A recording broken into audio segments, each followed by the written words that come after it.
Hey, everybody. Merry Christmas. Happy holidays. It is the end of 2022. And once again, we're doing our Bestie Awards. Yes, at the end of the year, we do our Bestie Awards. This is where we give awards to the biggest winners, losers, and many other categories that you love. With me again, of course, the Sultan of Science, deep in his Kurosawa vibes. How are you doing, Sultan? It was great to see you guys for dinner last night. Sax, we missed you. That was a lot of fun. We all got together twice this week for dinner while we were on vacation. And during our dinner, we took a vote. And Sax, you are now the director of the All In Summit. Congratulations. Yes, congratulations. Yes, the grift is on. Good. My first act is to veto it. Okay, there you go. Sorry to the fans. Also with us, of course, is the dictator himself, Chamath Palihapitiya, deep in his turtleneck phase and his vibes. Tell us about your winter vibes, bestie. I mean, I can't believe that we all took over Lake Tahoe for a week together. It's cool. It's been a lot of fun. I got to say, Sax, you'll be surprised. JCal has the life hack of life hacks here. He's figured out how to basically get everything pre-wired. All the restaurants, all the reservations. It's been great. I've loved it. We've had a wonderful time. He books an 8-person table for every night, and he does it, months in advance? So every night he's got an option. Every 2 weeks out, I get a table of 8 for 5-6 nights in a row, and then I invite my besties out. And oddly, it turned out there was only one person from JCal's side, just himself. Yes, to be so clear. there was always room for the rest of us to show up. We had a wonderful time. I picked up the check for the nachos, and Chamath brought $6,000 worth of wine.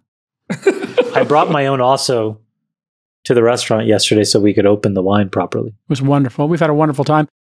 And of course, with us, looks like he had to work over the Christmas break. Sax, how are you doing, brother? You working today? I'm good. I'm just hanging out somewhere. Well, come on. You can be honest. You're at the Twitter HQ. I recognize that incredible architecture and design. They spent so much money on that office space. Beautiful. That's office. Definitely beautiful office. They've got their own bespoke coffee shop here called The Perch. We're the people that work there.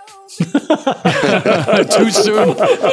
Too soon. The people are working too hard to be hanging out in the coffee shop. Let your winners ride. Rain Man David Sax. We open source it to the fans, and they've just gone crazy with it. Love you, Queen of Quinoa. Okay, so let's get started with our Bestie Awards. This is very controversial. We start with a political award. And last year, this is our, just so we're clear, this is not the prediction show. The next week will be the prediction show. This week is our winners. Cue the music. Yes, cue the music. Right there. Okay, here we go. 2022 predictions. This is what we predicted for the Bestie Award for biggest political winner. I said Ron DeSantis, and so did David Sax. We predicted in 2022. You said it after me. And the way you introduced it, you said, what did Tucker Carlson's writers come up with? I said DeSantis, and then you said DeSantis. Are you starting already? Literally, I'm trying to give you your flowers. No, I reviewed the already tape. we're fighting like brothers. The tape. Okay, take it easy. You're going to get your flowers. So Ron DeSantis, obviously a big winner. So those were great predictions. Freeberg, with a wild card there, he predicted Putin would be a winner in 2022. That one fell a little flat, did it not, our friend Freeberg? Not a winner. No, I think my projection was really built on what I thought would be a big kind of influence that he would gain this year. Whether he's viewed negatively or positively, he's certainly at the center of the stage right now. Now, Chamath, your 22 prediction, this is your prediction last year for this year, was that the biggest political winner would be Xi Jinping. Okay? Now we go to our actual biggest winner. This is where we tell you who we thought was the biggest winner of 2022. Let's start with you, Sax. Who is your biggest winner for 2022? Political biggest winner. This was the prediction that I nailed as you mentioned it. So the red wave fizzled everywhere else, but it crashed over Florida hard. So DeSantis is my pick. He won re-election by about 20 points, and his coattails carried 4 new GOP House seats, which happens to be the exact size of the GOP majority. Several polls have now shown him beating Donald Trump by significant margins for the 2024 GOP nomination. He is shattering fundraising records. Florida is now the fastest growing state. So he is my pick for the biggest winner, political winner of 2022. Great. Who is your biggest political winner? Chamath. I mean, it's obvious. It's Xi Jinping. You know, there is no single person in the world that is now as powerful as this one man. He has complete authoritarian control over 1.2 odd billion people and 20% of the world's GDP and a large amount of the world's debt, including a lot of US dollar debt. And so, you know, it's pretty, it's hard to find anybody that won nearly as much as he did. Okay, now to you, Friedberg. Who is your biggest political winner of 2022? I mean, I think your DeSantis and Xi Jinping calls were really like good. I think the biggest surprising winner for me is like, you know, unexpected. And that would be Zelensky from the Ukraine. I don't think going into this year, people paid as much attention to him. He was certainly not a sung hero, but coming through this conflict and I think leading the storyline about our common enemy of the West and common enemy of democracy being Vladimir Putin really kind of made him a superstar and a hero on a global stage. And I think that's evidenced by the fact that he was in the White House and he gave an address to the US Congress yesterday. So I would make him kind of the biggest winner of the year. It's hard to go against DeSantis. So, you know, he clearly has, as Sachs correctly pointed out, gone into the lead. We'll see if he can beat Trump in the primaries. I have my doubts, but he does seem to be pulling in some of those moderates, right? I don't understand why you guys say he's a political winner. What did he win? He hasn't won the nomination yet. He got reelected to a state that he had before 2022. So what did he win exactly? Well, I think a couple of things. One is when he won election to the governorship 4 years ago, it was by less than 1%. It was a tiny margin of victory. This was margin of almost 20%. He had coattails, and he is now the front runner for the GOP nomination in 24. I think you can make the case that maybe he's peaking too soon. Well, I'm glad you brought that up because if you look at the data, you know, I think in the last 7 or 8 nomination cycles, the person that's been leading the popularity contest going into the Iowa caucuses has not won the nomination. He's peaking too soon almost. That's a possibility because when you're the front runner, everyone takes shots at you. On the other hand, if he stays this dominant, he will drive out other contenders out of the primary, and he may be able to solidify it. And if it can just be DeSantis versus Trump in the primary, he stands a much better shot than if it's Trump versus a bunch of other challengers. And I think that if he continues to pull this well within the Republican Party, I think Trump might not run again because Trump definitely does not want to risk being a loser in the Republican primary. So yeah, there's always front runner risk, but it's hard to say that coming out of this year that he wasn't a huge political winner. Okay. If we're going to challenge other people's picks, I would maybe challenge Zelensky. There's no question that he's been a global media hero, but 2/3 of Kyiv is currently without power. 80% of Kyiv doesn't have water. 30% of the Ukrainian power stations have been destroyed. Nearly half of the country is without power. There's something like 8 million displaced Ukrainians in the country, and over 100,000 Ukrainians have been killed in this war. So yes, he's been a very strong, charismatic war leader for them, but... Friedberg, your response? I'm not advocating for his performance as a leader. I'm advocating for his accumulation of political goodwill. And that's it. Okay. And he is winning the war. So, against a pretty big adversary. Is that winning? Well, in war, they say nobody wins, but it's certainly better than having your country taken over by Putin. So some would argue that's winning. Let's go to biggest losers. Biggest losers. In 2022, we predicted, again, this is our predictions from last year, and then we'll go on to our actuals for this year. Last year, we predicted, Chamath said the progressive left, Sachs said Nancy Pelosi, Friedberg, you said U.S. influence globally, interesting, and I said the extremes, both Biden and Trump. Let's go with our predictions, with our actuals for this year. Chamath, why don't you go first this time? Who is your biggest political loser for 2022? I mean, I don't think it's as written about as much, but the progressive left did see as much failure as the MAGA right. So they were a huge loser. I mean, to the extent that anybody thought that leftist, quasi-socialist policies and politics was a winning strategy, I think that was pretty soundly refuted. Even in places that were pretty staunchly Democrat, it was really difficult for the progressive left to do much of anything but lose. So I think that was a really powerful and important repudiation. And I think it marginalizes them to a bunch of, kooks almost. And I think that that's really healthy for politics going forward. So your prediction and your actual are going to be the same, the progressive left? I think they were the biggest political loser, in the United States at least. Okay, yeah, Elizabeth Warren. We don't hear people talking about Elizabeth Warren or Bernie Sanders much this year. Yeah, and I think that the biggest political loser outside of the United States was probably the European Union. Okay, you want to expand on that a little bit? If you just think about the corner that they painted themselves into, how much they had to basically literally go 180 degrees away from what their policies were. There was a huge raft of whether it was green, ESG, kind of woke, liberal politics that manifested itself in all kinds of national security decisions and energy decisions that in this last year, they literally had to undo in order to stay alive.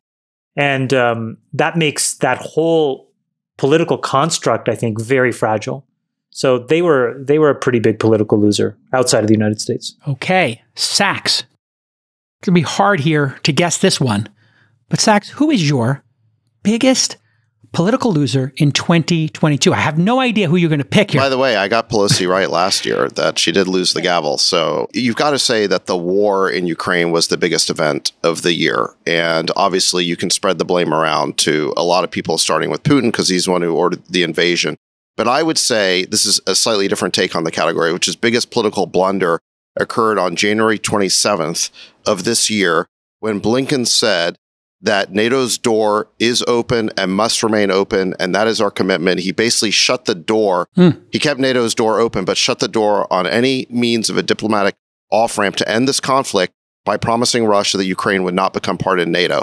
That was the single biggest diplomatic blunder of this year, or maybe the last couple of decades, because there's a good chance we could have avoided this disastrous war if we had just been willing to close NATO's door. Wonderful. Great, crisp answer. Thank you for that. Nice and tight. Friedberg, who's your biggest political loser for 2022? It was a tie for me between Jerome Powell and Liz Truss. Liz Truss just has to get recognition here for only being in office for 45 days as Prime Minister of the United Kingdom. I mean, I think that is cannot be overlooked.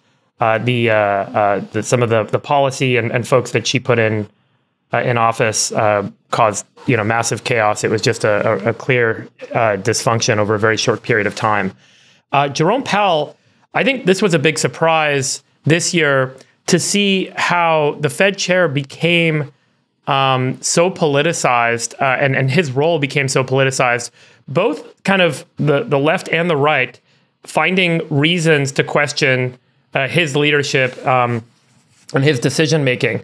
The failure to raise rates soon enough led to massive inflation, is what you'll hear from one contingent of politicians and the public at large.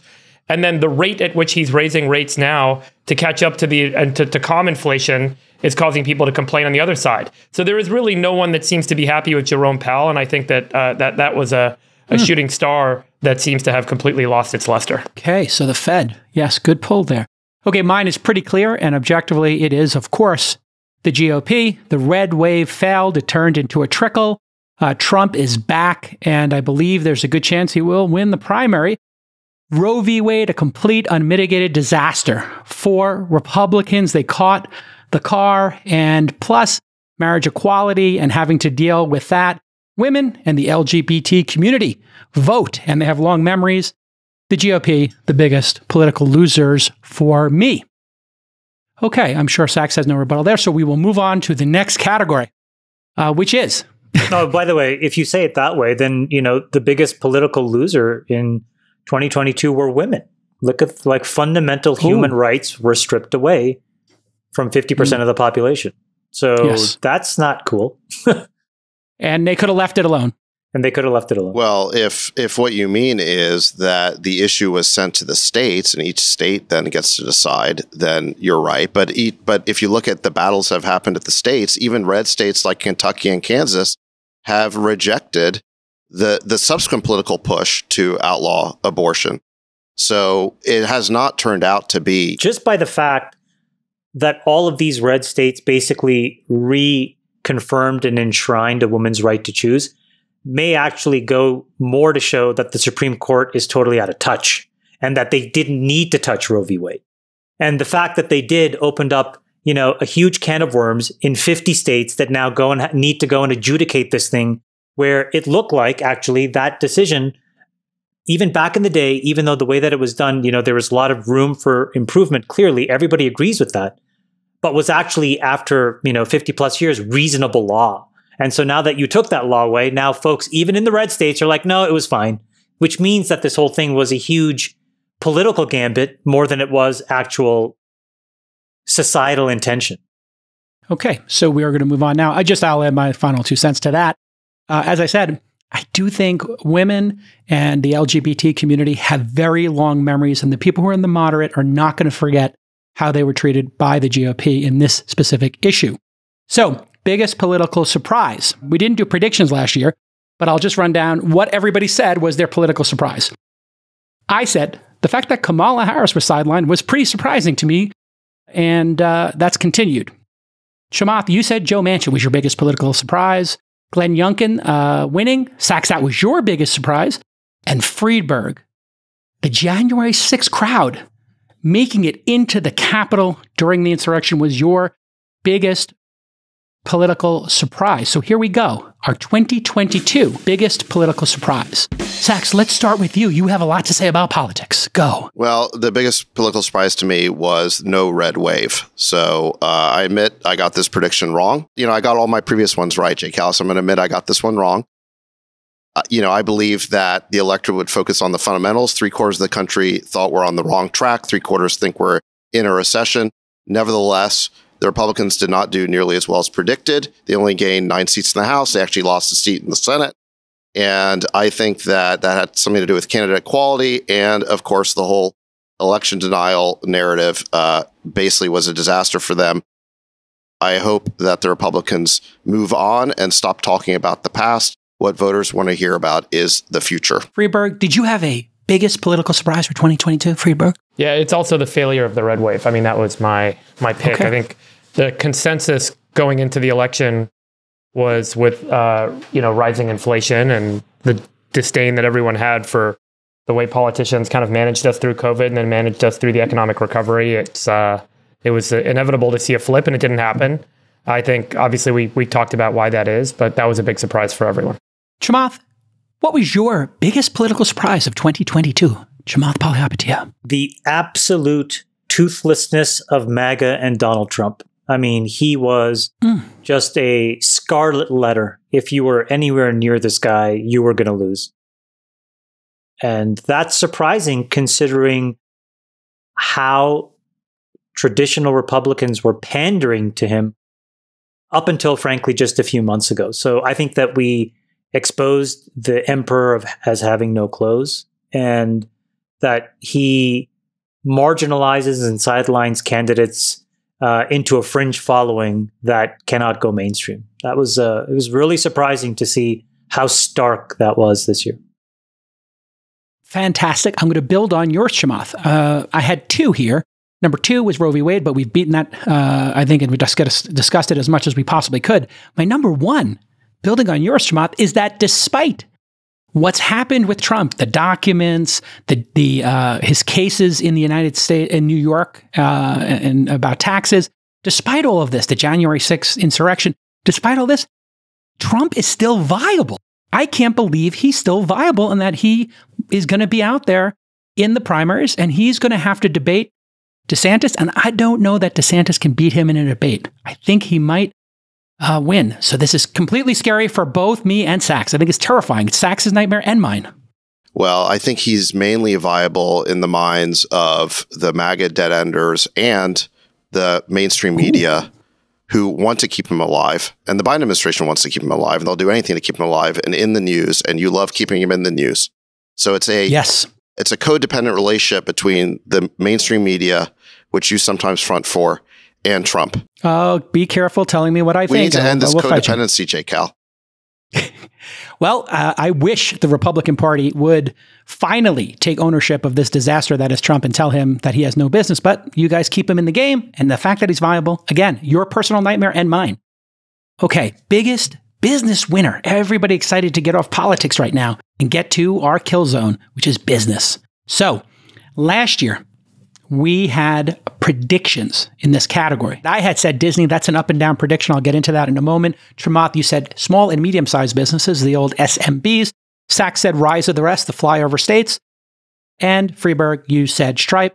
Chamath, let's start with you. SMBs. What did you get right? What did you get wrong here? I whiffed. It just completely missed the global macro shift that we embarked on in full force starting in Q1 of this year. It is the most important business story of the year. It's just like we have an absolute complete regime change. And by the way, that regime change is so complete and so,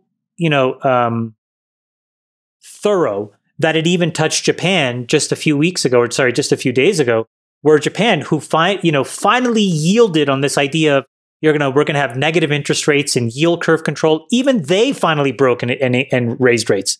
So it is an absolute worldwide sea change in how we need to think about risk. And I think that's worth talking about a little bit later in the show. But that was the single biggest business story of the year. Yeah, I'll add to what Chamath said. I missed this too, even though on another prediction, when you asked what the biggest business loser would be, I think I said that it would be asset classes that had been pumped up by the Fed's money printing because you start to feel... Nailed it. So I got that part right, but what I didn't connect it to were all the asset classes actually got pummeled. So I kind of conceptually understood that rates were rising, but I totally underestimated the magnitude of the shift, the way that growth stocks would get hammered, the way that crypto would get destroyed, the fact that like Tiger basically got blown out of the industry. I mean, I had the right general intuition, but I didn't translate it into the specific asset types and the magnitude of the shift.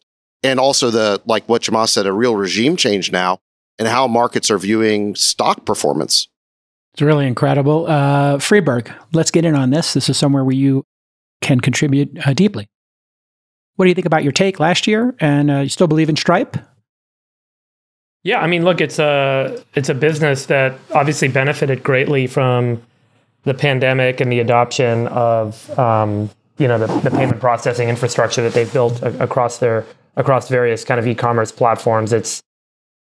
I'm not an investor, so I don't have any numbers, but there are public reports that have highlighted that their revenue increased 66% this year. They've indicated that they're probably going to experience significant revenue slowdown with the recession ahead. But it still seems like a super high quality business. And valuation wise, who knows what things are going to be worth when they ultimately come to market. There's certainly no one going public right now. So at some point we'll see, whether valuations play out. But it seems like it continues to be a very strong, one of the strongest private businesses that's being built in Silicon Valley. We will get to 2022 biggest business winners in 1 second. I will just say for Disney, yeah, man, what a swing. Bob Chapek in and then out, and now Bob Iger back. So I feel like I got this one wrong and right. At the same time, I still believe in the company deeply. I think they're going to have a big win. Let's get to our actual biggest winner of 2022. Sachs, why don't you lead us off with your biggest winner of 2022 for business? I said Lockheed Martin along with other defense stocks. Lockheed Martin, which makes javelins and HIMARS, is up 40% in the past year when most of the market's been way down. Northrop Grumman's also up almost 40%. And even some of the lesser performers like Raytheon and General Dynamics are up about almost 20% in a terrible market environment. The fact of the matter is war is terrible, but it appears to be good business. We've sent so many weapons to Ukraine that there's recent press reports that the U.S. stockpiles of missiles, javelins, and stingers are now depleted. So these companies are going to keep doing well for the next year at least. Now there's a new appropriation sailing through something like $44 billion of new funding for the war. It's now over $100 billion. McConnell says this is a Republican's number one priority. This is now a bipartisan concern. And if you think the war is expensive, just wait for Reconstruction. That's estimated to cost roughly $1 trillion to build Ukraine back. Sachs, can I ask you a question about that? Are these, when we fund these wars, I've heard different versions of this, can't get a clear answer. when we provide weapons and systems like this, are they not on account and we ask for money back at some point? Do you know the answer to that question? You think we're going to get money back? Are you kidding me? It seems to be sometimes that we do, so that's why I was asking. I think it's something there hasn't been clarity on. Look, I think the war has been phenomenal business for the military-industrial complex. So that's what we're seeing here. Not so great for the rest of the economy. Freeberg, what do you got? Yeah, I mean, I think you guys will remember last November, I predicted energy and defense to be the best performing stocks for this year. Sachs is right. I think defense is up 40%. So I kind of went with the bigger oil and gas companies are up, across the board about 47% in terms of equity value in the public markets year to date, compared to the S&P being down about 20%. So over the short term, I would argue oil and gas companies, but I think that over the long term, there were a couple of big breakthrough moments that I would give kind of, the winner in business that will benefit over the long term to OpenAI and to Fusion startups.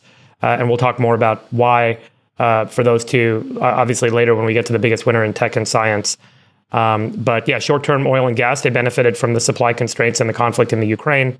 And then longer term, I think OpenAI and Fusion startups. Well, and by the way, I mean, just to give Freeberg some credit here, you actually predicted the war, or you predicted a war. I don't know if you predicted this war, but you predicted war in 2022. I predicted the war and Putin kind of rising to the center stage and the defense energy. The dog. That was a huge prediction because I don't think most people, even most analysts, well, they were surprised even when the invasion happened. I think people were still very surprised both that Putin would order it, but also if you study the situation, I think you got to be surprised that we didn't negotiate harder to try and prevent it. I traded it too. I bought an energy ETF, so it worked out for me. Okay. Chamath, your biggest business winner of 2022. Nick can throw it up, but it's basically any single person that understands the following formula. So this is the this is so good. This is the capital asset pricing model. So what is this? This is like before you make any investment, what it actually tells you is here's the rate of return that you need to generate above the risk-free rate in order for you to justify making that investment. And if you really understood the capital asset pricing model going into 2022, it would have been difficult for you to not make money. Because all of a sudden, as the 10-year flexed up and as the volatility, particularly of things like tech stocks, went crazy, you could have figured out where to park your money. And all these people that have built businesses around this capital asset pricing model. So you have companies, obviously. So, you have sectors of the economy like defense or energy stocks, consumer goods and staples. They all had moments where they all did well. But if you take it one step above, the organizations that actually ran big macro books or really understood how to algorithmically implement this capital asset pricing model just ran roughshod over the markets. And, said in a different way, it's sort of my background, which is, if you understood the capital asset pricing model, you would have been a massive bear. And the bear got fed this year to a degree that none of us could have anticipated. Okay. So am I correct saying the capital asset pricing model is the biggest winner? Or no, people that understood it. People that understood it. Got it. Okay. And for my biggest winner, I went with ChatGPT/OpenAI and their partner, Microsoft. Why did I pick that as the biggest winner? Well, on my other podcast, This Week in Startups, we played a game, ChatGPT versus the first result of Google's, and Molly and I could not tell the difference. And in fact, we picked ChatGPT's answers often above Google's.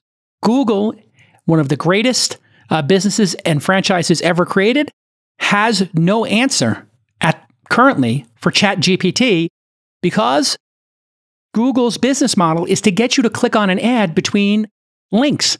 If you give the actual answer, then the person stops clicking. If they stop clicking, Google stops making money. There is no business model in search if the person gets their answer because they're done.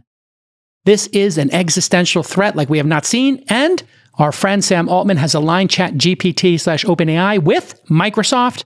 Microsoft, I think, is going to release and this is a prediction as well, a search engine with OpenAI that has a significant impact on Google's franchise. We didn't think this would ever happen, and it's here. Okay, the biggest losers in business.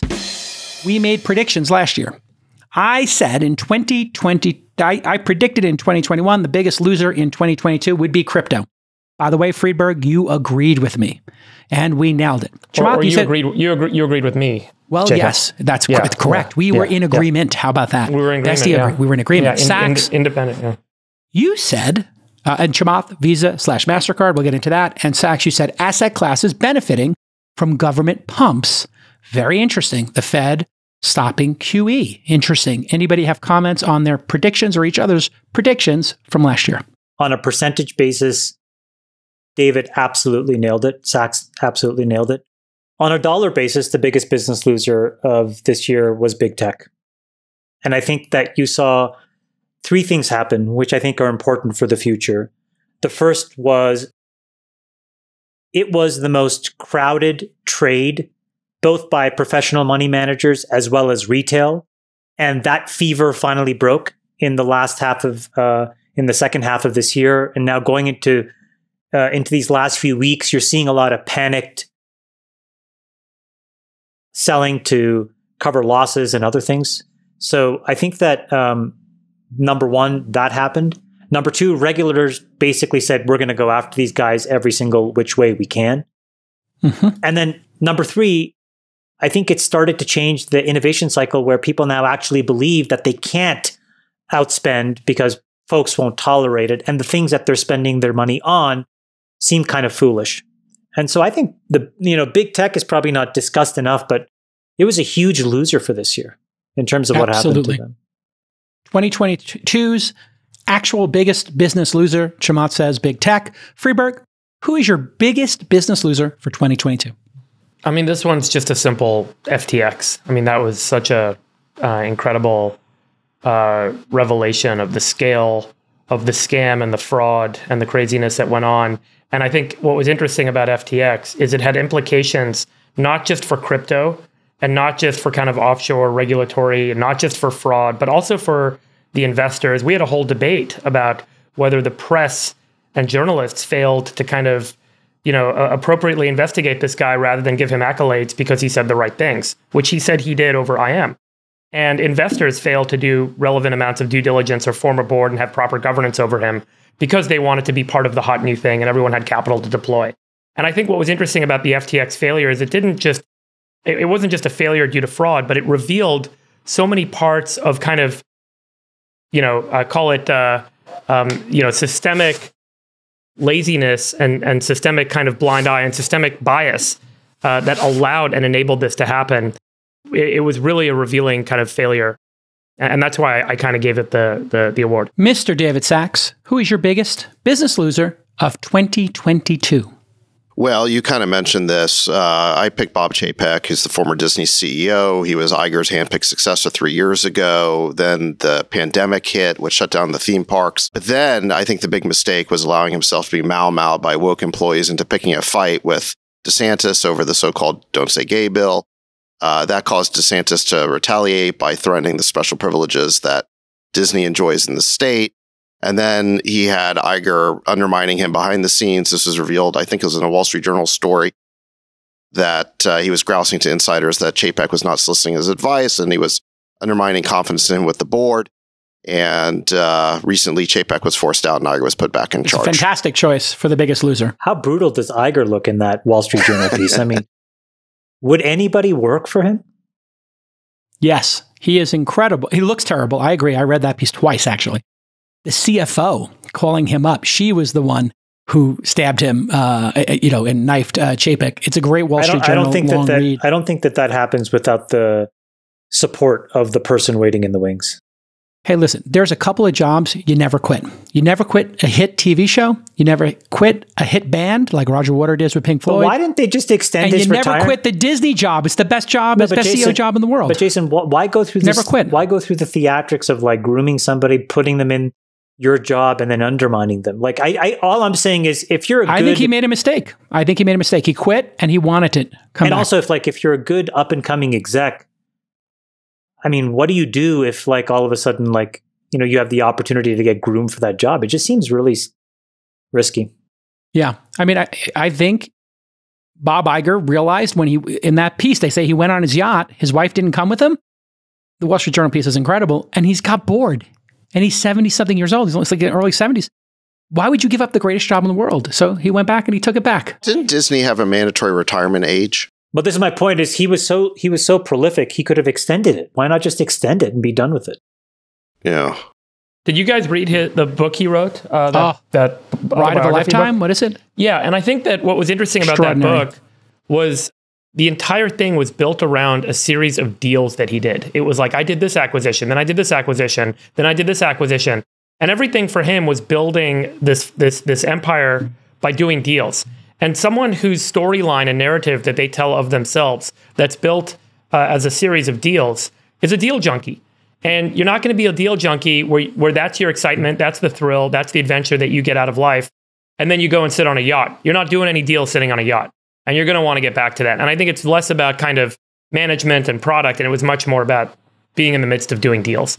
And that's probably why he came back. If this was part of Iger's diabolical strategy to get back, let me just say, like, one of the ways he did it, I mean, Chapek had the right instincts, which is when this whole Florida debate happened over Don't Say Gay, highly contentious. No comment. No comment. His instinct was just to stay out of it. But then Iger made some statements about how companies have to live up to their values and that kind of stuff.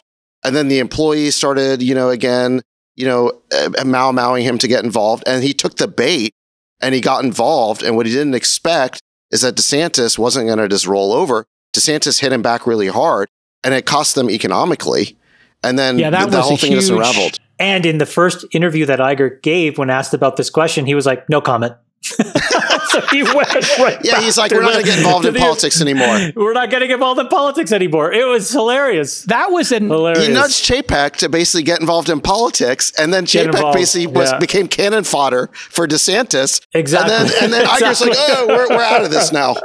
I mean, how diabolical was that? Oh, it's so Absolutely. diabolical, so dirty. The other two things were Chapek said, we're going to take away your P&Ls to each of the leaders. That is like just neutering them. He basically said, everybody's under the CFO. Everybody's going to be on one P&L. That infuriated all the creatives. And then he went to war with Scarlett Johansson over a $10 million settlement for her Black Widow. He couldn't handle talent. He couldn't handle the politics. And he wanted to control everybody's P&L. Just unforced error after unforced error. Congratulations to my guy, Bob Iger. I own the stock. Do you think he was diabolical at all? Oh, in the best possible way. In the best possible way, which means that Disney stock is going to go up. Yes, I'm buying more Disney stock this year. Is all the woke progressive politics that he projects, is that all just a game to mask what a viper's nest their executive suite really is? Are you telling me that Disney is a political corporation after Eisner and Bob Iger and all of this? Michael Ovitz? I mean, it's the history of Disney. It's the greatest job in the world. It is Game of Thrones to get that job. And Bob Iger got it back. He's my guy. I'm sticking with him. Okay. And they have the best IP in the business. I don't care how he gets that job back. He's awesome. I got to say, the IP at Warner Media is a real strong contender. I mean, that Absolutely. White Lotus, we were talking about this yesterday, how good White Lotus season 2 was. All right, let's open up the White Lotus discussion. It is incredible how HBO produces extraordinary hit after extraordinary hit. The quality and the consistency of that quality coming out of HBO is like nothing else. You'll go, I mean, look, Avatar 2, I did not like Avatar 1. I thought it was junk. Avatar 2 is getting panned for being junk as well. Not everything that comes out of Disney is a hit. They certainly have the best franchises. But man, Warner Media has a lot to contend with. And, they could end up being a real challenger to Disney in the years ahead. Sax, did you watch The White Lotus season 2? Yes or no? Sorry, I haven't gotten there. No problem. It is absolutely fantastic. We have to do a little fan service here. What did you love, Chamath, about White Lotus season 2? Give the fans a little service here. But wait, it's on season 2. I didn't even see season 1. I don't even know what you guys are talking about. Okay, it's the hottest show in television. Where have I been? Well, I'll tell you what's incredible is there's a diversity of characters, and they weave the super interesting story together. But each of the characters are so distinct, and the characters are played so well. I mean, we were talking about, we were kind of at dinner last night talking about who our favorite character was on the show. And everyone has a different answer, and everyone has a different reason. And then there are characters that you hate. But the fact that you hate them and the fact that you despise them draws you in. You're drawn into these characters. I think that the way that they kind of portrayed and the way that the characters were acted by the actors, and then the way that they all kind of weave together to tell this extraordinary story, It was really compelling, and it was like just super impressive. Directing, acting, writing, everything. There are a handful of scenes in season 1 and season 2, which I would say are unbelievably psychologically violent. And there's just no other way to describe like how they just expose. And by the way, they do it with simple shots, very simple dialogue. It's almost nonchalant in the way that they present these truth bombs. And you have to sit there and process it. And you're just like, oh my God, it's wave after wave. It's an incredibly well-written show. The character development is extraordinary. Amazing. Production and set design, by the way. Also, I mean, when you watch that, don't you want to? You want to go to those locations. Chamath. Do you guys remember in season 1? Sax will remember this because Sax watched it. Season 1, the family is sitting at the table where they're watching the Hawaiian dance, and Paula, the guest of the family, gets up and leaves. She can't take it anymore.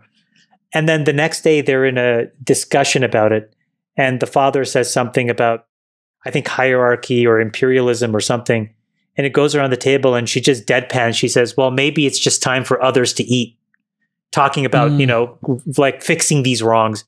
And I had to listen to it 2 or 3 times. I'm like, oh my God, that is a line that just sticks in your brain. There's a few of those in that show that I think are exciting. And I was saying, like, they really draw you in. The set design, the production design is so compelling. You want to be there. You want to be in that experience with those characters. The pineapple suite. Yeah, you're like totally drawn. The pineapple suite. I mean, and then in this season, that whole hotel, I looked up the hotel, by the way, online. They hadn't, their own set design people come in and redo the hotel, but it is an actual hotel. It's a real hotel. And they just made it so magical. Yeah, it was such an incredible. Oh, Freeberg, we should make that the host of the All In Summit 2023. That would be wonderful. Oh. Sorry, I'm working on my Jennifer Coolidge. Tell your director, David Sachs, what you'd like him to do for you. Yeah. My biggest loser was crypto, and I think there'll be a subsequent domino to fall, which is now that Gary G, head of the SEC, has FTX and the FTT tokens as the grift. He's going to go down the list of other tokens, and he is going to start doing more prosecutions of grifts in crypto. Biggest loser for me. All right, biggest business surprise. Let's see if we can get Sachs back engaged in the conversation now that we're not talking about art and life. Sachs, last year, your biggest business surprise. Sachs just produced a movie about Dolly. I know. He is. I'm joking with him. He's a true artist. And he sold it to Mark Cuban. Congratulations on the sale, David. I guess me and Cuban are besties now. Fantastic. In 2021, our selections for biggest business surprises. I was very surprised by Dow's. Chamath by Moderna, Sachs by tech moving to Miami, and Friedberg, you were surprised by NFTs. What were we surprised by in 2022? Friedberg, we'll start with you. Elon Musk's acquisition of Twitter, I think, took everyone by surprise. It kind of went, I mean, this is such an obvious one, but it went from a whimsical fantasy and idea to suddenly, cold-hearted reality with, a huge kind of negotiating saga that took place and court battles and all the drama that ensued. And here's what I think was most surprising about it. It wasn't just the acquisition and the fact that the acquisition closed, but it was the incredible veracity of the head cutting, cost cutting, the demands that people return to work, return to the office.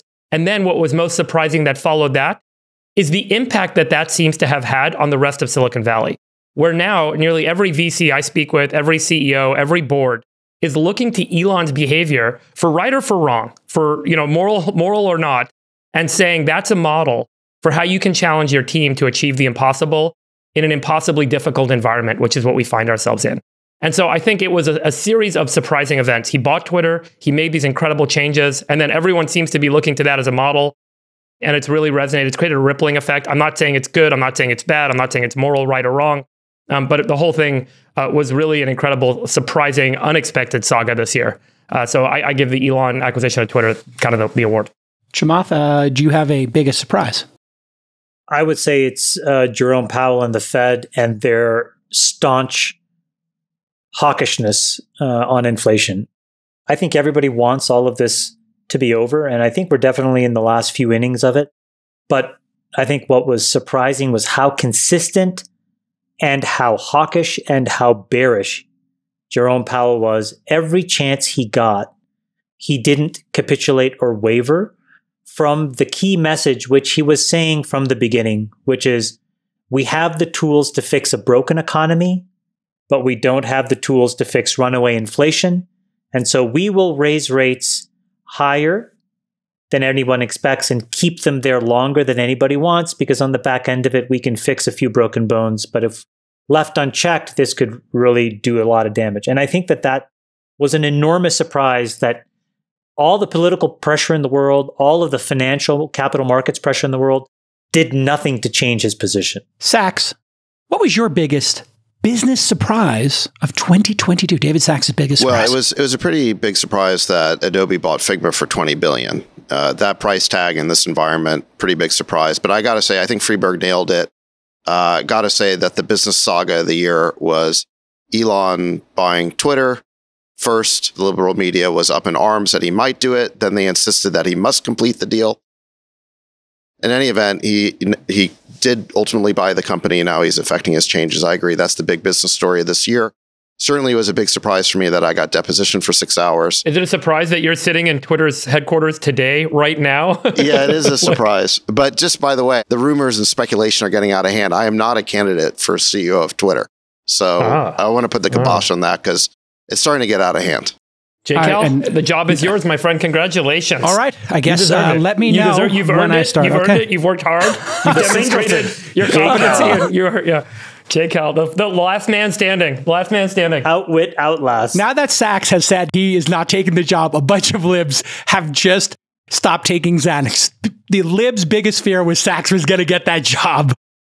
Woo, we just canceled a bunch of Xanax prescriptions. Congratulations to the libs. Sachs is not going to be your overlord on Twitter. For me, it's obvious. The Twitter acquisition is the biggest surprise by far and away. Friedberg, I couldn't have summarized it better. I will say, in 6 weeks, what we have seen there is nothing short of extraordinary. Have there been bumps in the road? Has it been a little chaotic at times? Perhaps. But the features that are coming fast and furious are going to be the story going forward. You've seen Twitter for Business. Sachs had his fingerprints, all that. Fingerprints all over that. You may have seen hashtags for stock tickers. I was briefly involved in that. There are going to be so many features coming. And this is what Elon's zone of excellence is. Product. He is an engineer. He's a product genius. The proof is in the pudding, whether it's rocket ships or the cars. We're going to see a parade of features. I predict in another 6 to 18 weeks, we will see people talking about all the great features in Twitter, not any of the transitional issues. And people will be shocked. My runner-up, Meta stock collapsing. That was my runner-up for the biggest business shock, is that they just absolutely collapsed. I was just going to add to what you were saying about new features launching. While we've been sitting here on this pod and I've been checking my Twitter feed, there's a new feature where there's a view count on all of your tweets and all of everybody else's tweets as well. So you can see how many views a tweet is generating. So this tweet that I posted yesterday has 1.5 million views. It's like incredible. So it really shows the incredible reach of Twitter. And anybody who's thinking about going to like some knockoff like Mastodon or something is going to have to contend with the fact that it doesn't have nearly the distribution. So I think this really shows the power of Twitter. And then Dave Rubin noticed I tweeted this just a second ago, and Dave Rubin noted that the New York Times doesn't have anywhere near the views for its tweets because they bought all their followers, which is interesting. I didn't know that, but I just went over to the New York Times profile, and my tweets are routinely getting 10 to 20 times more reach, more views than theirs. So this is a super interesting indicator of who actually people are paying attention to on Twitter. It's fascinating. This is fascinating. I'm looking at my own. I just did, how do you give a $30 billion fraud bail, referring to SBF. And that was just less than an hour ago. No, it's 30 minutes. Yeah, an hour ago. And I have 50,000 views already, which is 10% of my follower count. So this is an extraordinary. You see right next to likes, retweets, quote tweets, the feature train is coming. And this will change the dialogue. All these haters who are like, Twitter's going to go down, who are rooting against Elon. Let me tell you something. If a guy can land 2 rockets at a time and he can literally restart the electric car movement, and he becomes the number one car in any category he releases a car in. How on earth would you bet against him to build software? You have to be idiotic. This is way too much. I mean, you guys, like, we should. Sorry, keep he's a doing feature. The awards. He's I a get product. it. I get it, but It's like an ad. Yeah, you're selling a product Whatever. for a company that you guys are working at. Like, I mean, come on. I'm not working at the company. Sachs isn't working at the company. Great. Well, you guys are advisors, fine. right? I Well, mean, hey, like, Nick, can you let me show one other feature because I think it's cool. Nick, Yeah, let's go. Yeah, keep going features. Nick, Let's go. Pull up my profile real quick. Welcome to This Week in Twitter. oh my God. Twitter now has affiliate badges. You can see I've got a little Craft Ventures badge next to my name. So if you should be able to click on it actually to get to the Craft Ventures profile. Yeah. So you're going to be able to affiliate users with business accounts, and it creates kind of secondary badges after the blue check. I think even the corporate journalists are going to love this because if you're a New York Times writer, you'll have a little NYT badge next to your name, Wall Street Journal, whatever, you'll have that little badge. So more and more people are going to get blue checks, and then people are going to have secondary or even tertiary badges that are basically specific to their affiliations. Okay. So I think let's make sure let's get an all-in badge. We are going to have all-in badges really soon. Oh, awesome. Okay, let's go. Except for Freeburg. Freeburg's going to That was our biggest business surprises, and we just canceled your account, Freeburg. It's all They're good. locked out. We just took away your... No one goes to it anyway. It's all good. Don't worry about it. Okay, best science breakthrough. Here's an easy one for us to do. 2022 biggest science breakthrough.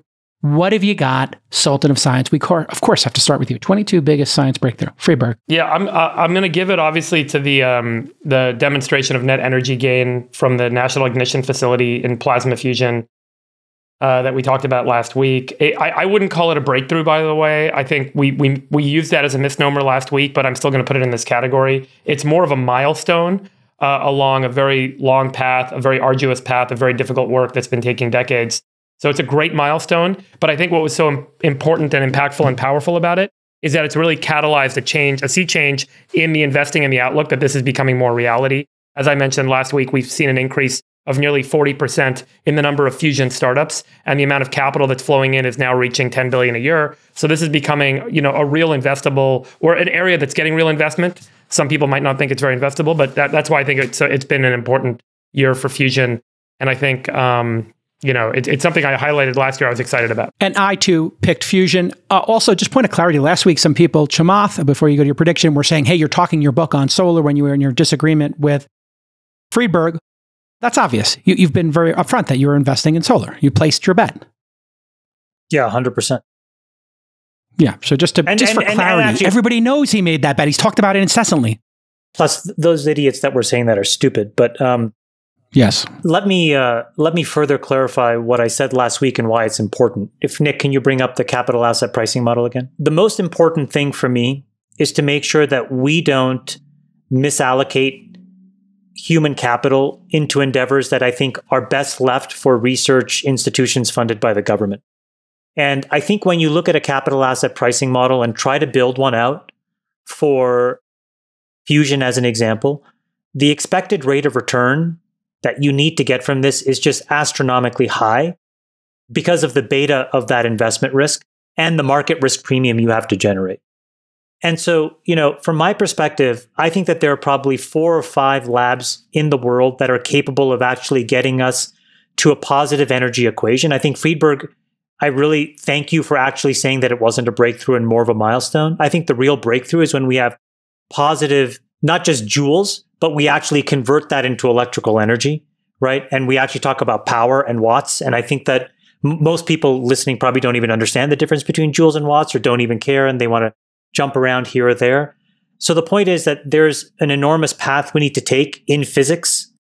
And I think it's best done in governments. And I don't want to see a bunch of billions of dollars get wasted to get marginal cost of energy to zero right now. I think there is a point in time where private startups can take the last 20 or 30%. But I think about this like the internet, which is you needed DARPA to build V1, and then it could be handed over to private industry. And I think fusion, when we look back, will look very similar. And all the folks that try to build, versions of the internet that were private, I think found themselves lagging because there's just a level of investment that's required that's best served in government. So anyways, that's let's clarify that for all the folks who got their panties in a bunch yesterday. For the Brigadoons. But in any event, my science breakthrough of the year is that there was a 13-year-old girl. This was, because of all of this fusion stuff, actually, we didn't even get to cover it because it happened in the same week.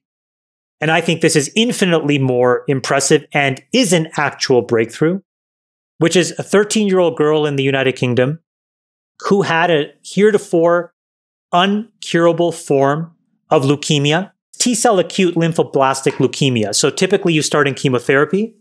If chemotherapy doesn't work, you move to bone marrow transplants. And it was uncurable.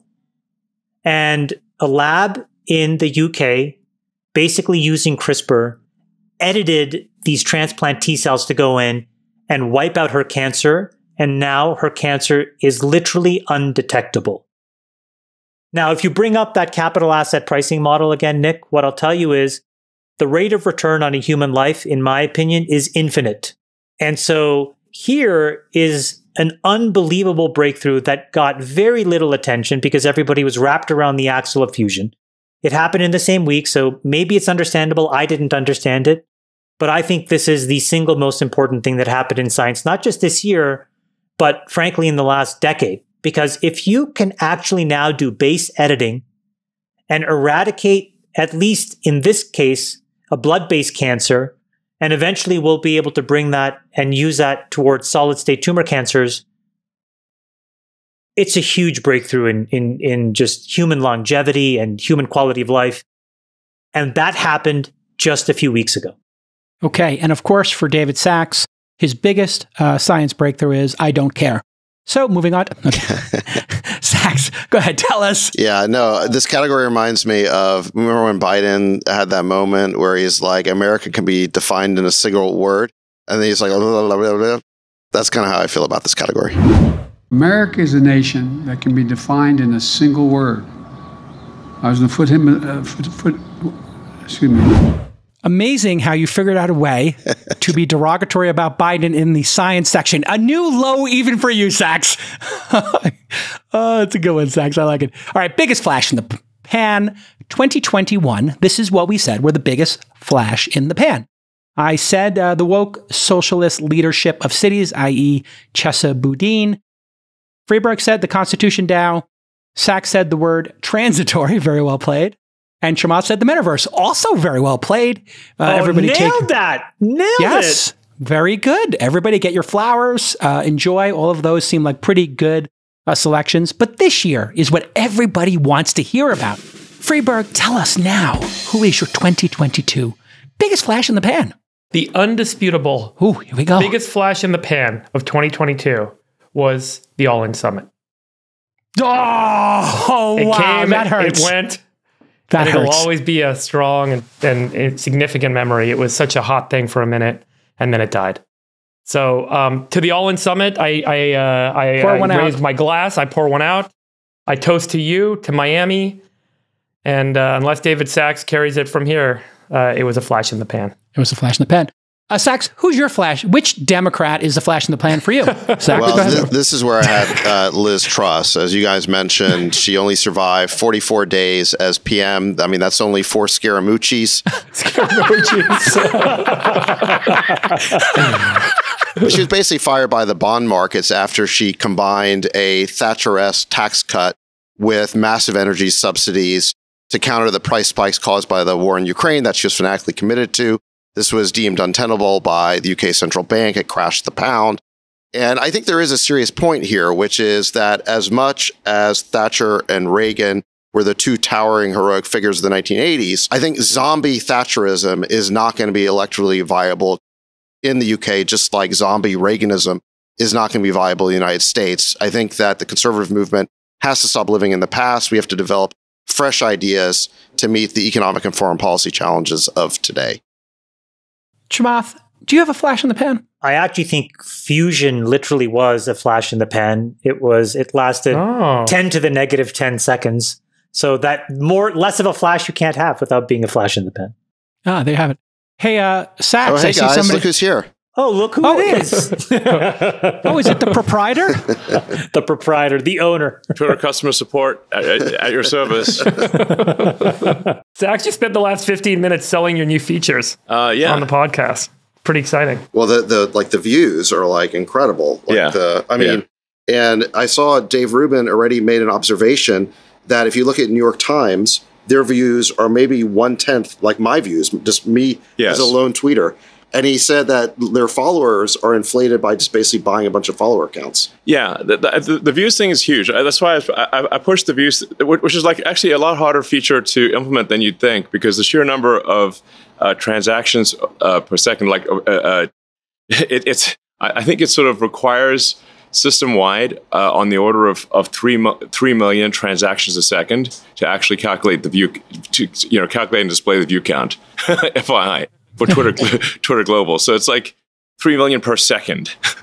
It's a lot. For those of you listening, Elon Musk has joined the pod. Elon, how's the first 6 weeks been, generally speaking, of owning Twitter? Well, it's been quite a roller coaster, which obviously you've witnessed and been on the roller coaster as well. Yes, the Dramamine. I've taken the Dramamine. It's quite up and down. I mean, it's exciting, but I think it sort of has its highs and lows, to say the least.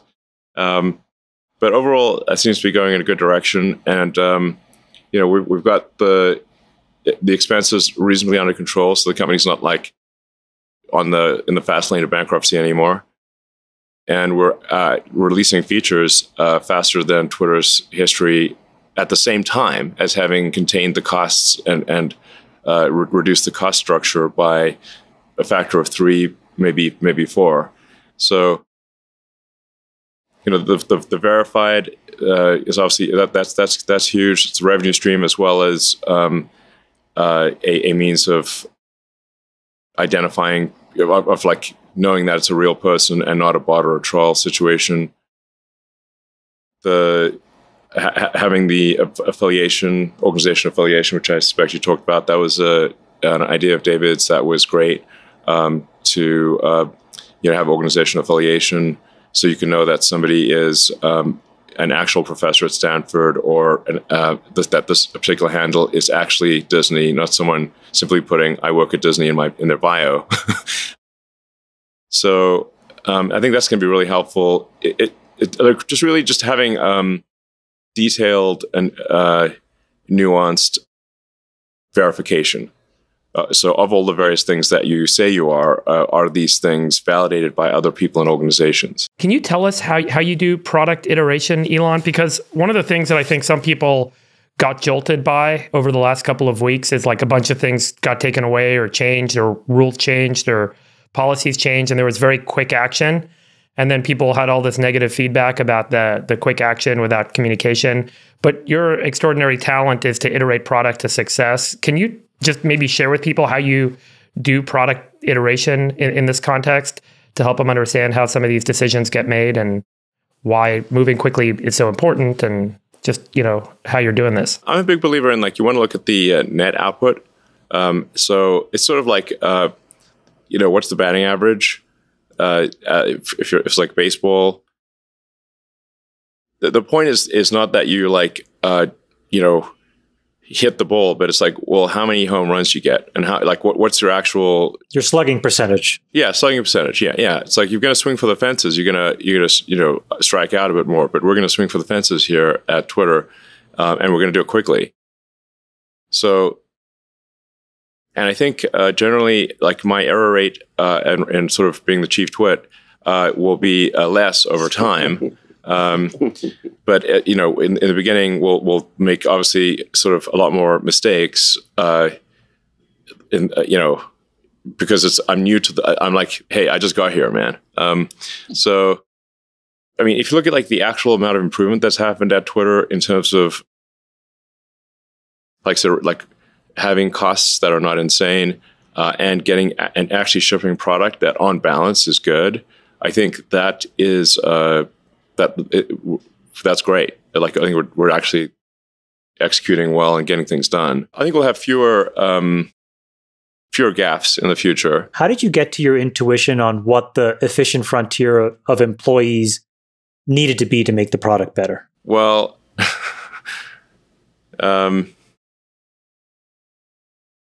yeah. Well, I observed part of this where you basically asked the question, who here is critical and who here is exceptional? Yes. I mean, really, what the criteria is trying to apply, and obviously you're not going to be perfect if you're moving fast, and there's a lot of people you're talking about here, is that anyone who is exceptional at what they do, where the role is critical, they have a positive effect on others, and they are trusted, meaning they put the company's interests before their own, should stay. Pretty straightforward. Yeah, and also is up for working hard. Like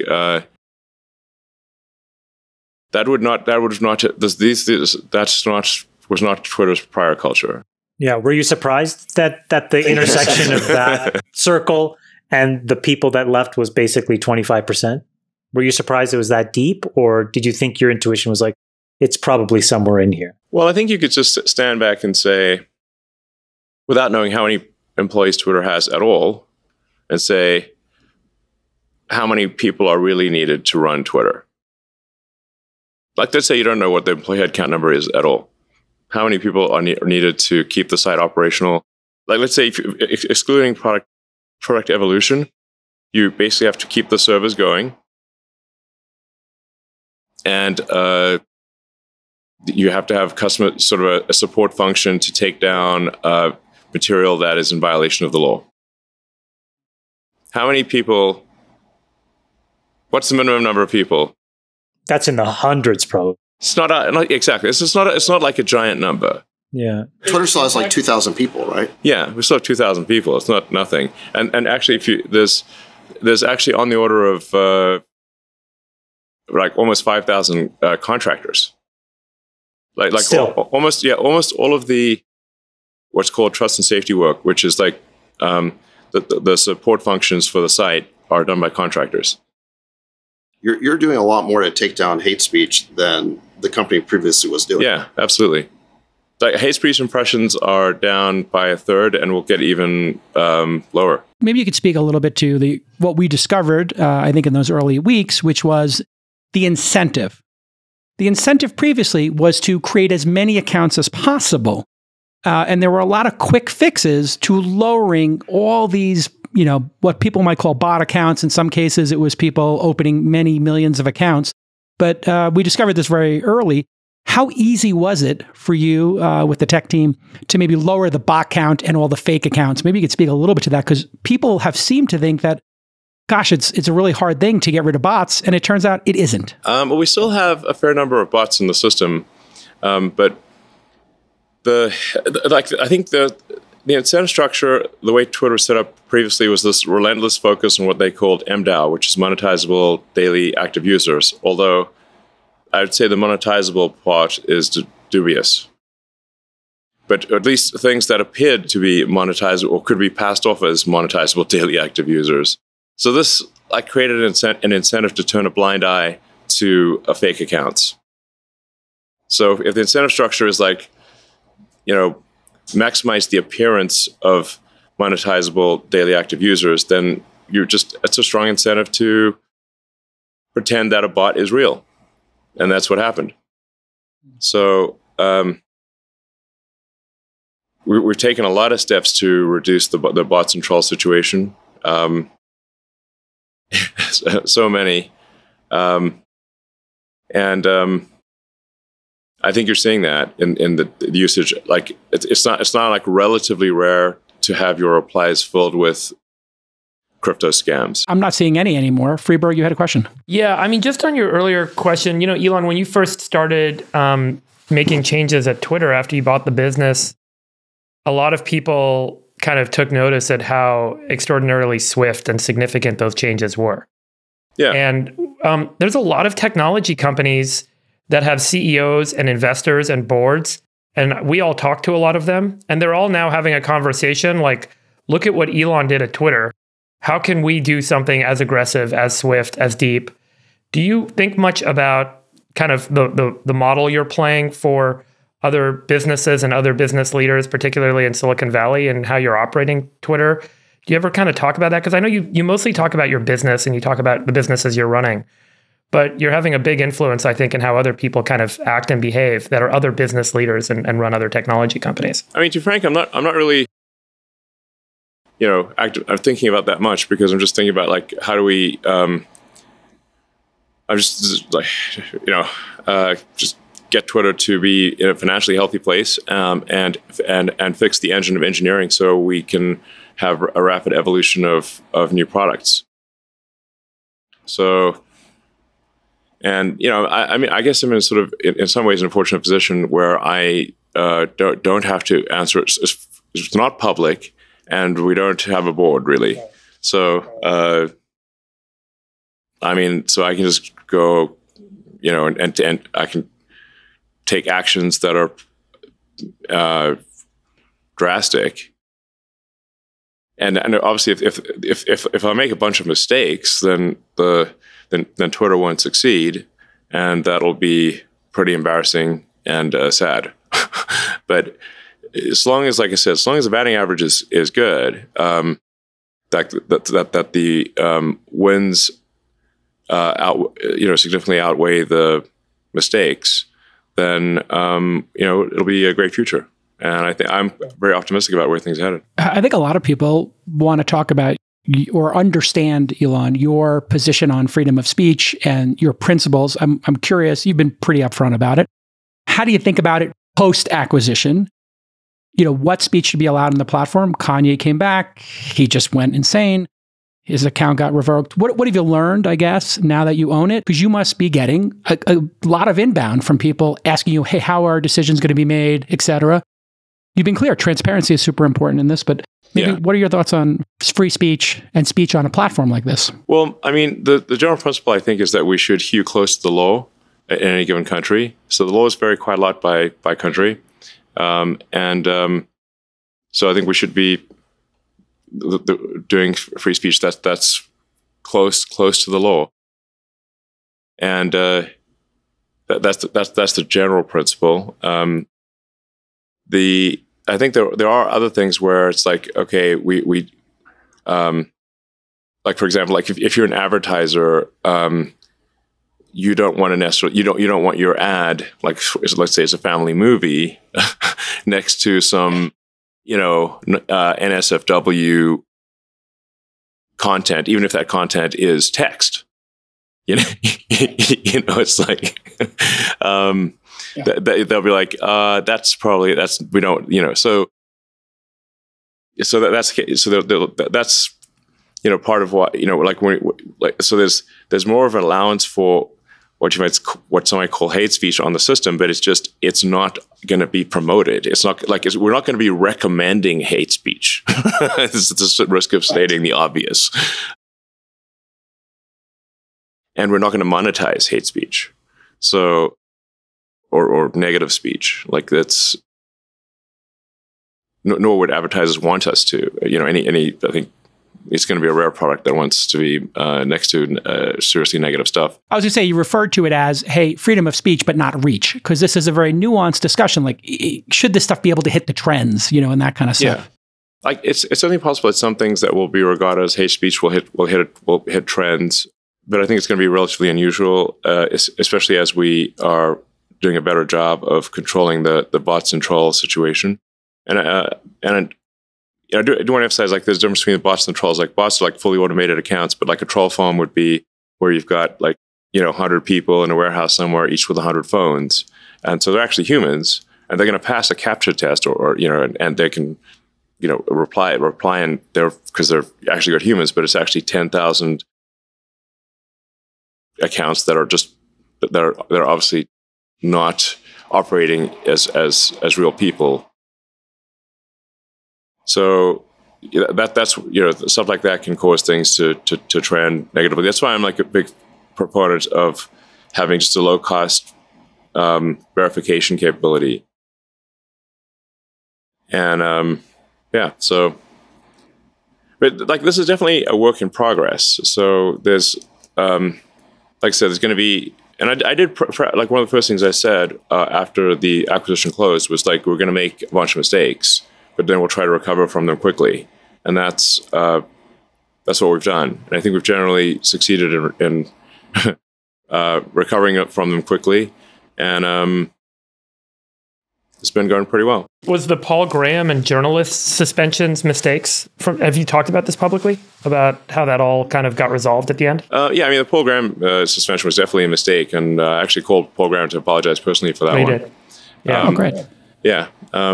So, on the journalist front, I think the journalist suspensions were not a mistake in that for some reason a bunch of journalists thought they were better than everyone else, and that if they engage in doxing and break the rules in various ways, that they're not subject to suspension, even though your average citizen is. And I think that's just messed up. The same rules should apply to people who call themselves journalists as to anyone else on the system. They shouldn't be sort of above the rules. For some reason, they thought they should be. That doesn't make sense. I don't think that's right. Yeah, and the rules being transparent and upfront, I think that's what everybody's looking forward to. Maybe some just complete clarity and transparency. And you've said from the beginning, when somebody gets suspended or this shadow banning or this sort of tips into this really weird stuff that we discovered or the journalists discovered during the Twitter files, it's kind of a bummer that people are being sanctioned or shadow banned and they don't know it. If we're going to have a system, the rules should be clear to everybody. Yeah, absolutely. So the something I've committed to, and we'll I think probably be able to roll that out in January. Just by the way, there is like a bit of we are not going to be rolling out a ton of new features over Christmas and New Year's and stuff. So there's like the next sort of feature set will probably roll out mid to late January. And hopefully in that we can include information about why an account is suspended or has what is called within Twitter visibility filtering, aka shadow banning. So and some of these things are like there's a lot of things that just happen accidentally where there's the rules in the system that are meant to detect whether someone's a sort of bot or troll or like brigading, where they're and then an account is sort of innocently caught up in that. So like there were some accounts just suspended yesterday because temporarily suspended. Like they got 12-hour suspensions because someone in trust and safety thought that they had posted a nude photo of Hunter Biden or something. Here we go. Oh no! But they hadn't actually done that. I don't know. It was just basically a mistake. There were some accounts that got a 12-hour suspension yesterday for in error. But they weren't sure why it happened. It was just essentially a mistake with Twitter customer support that was corrected. Elon, let me ask you just a slightly broader question. One of the things we just talked about was the regime change that's happened, where we all have to act differently now that the risk-free rate is probably going to get to 5%. And I'm just curious, across all your businesses, so Twitter, yes, but really more importantly, Tesla, SpaceX, are there decisions that you will make differently or not at all, or will make that you wouldn't have made otherwise in this new regime? And how often do you think about that kind of stuff?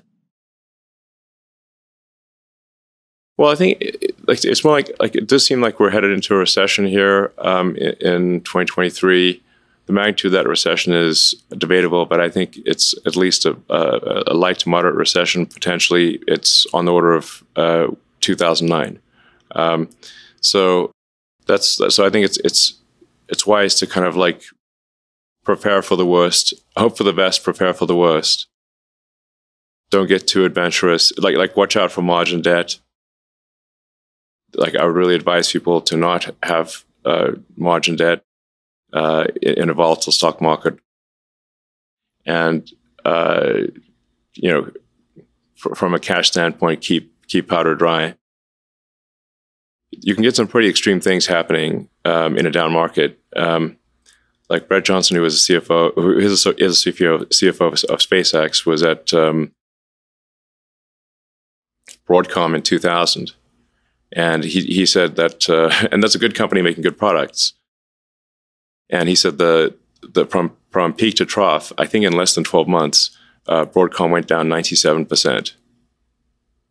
So, like, even if you had a small margin loan there, you got crushed.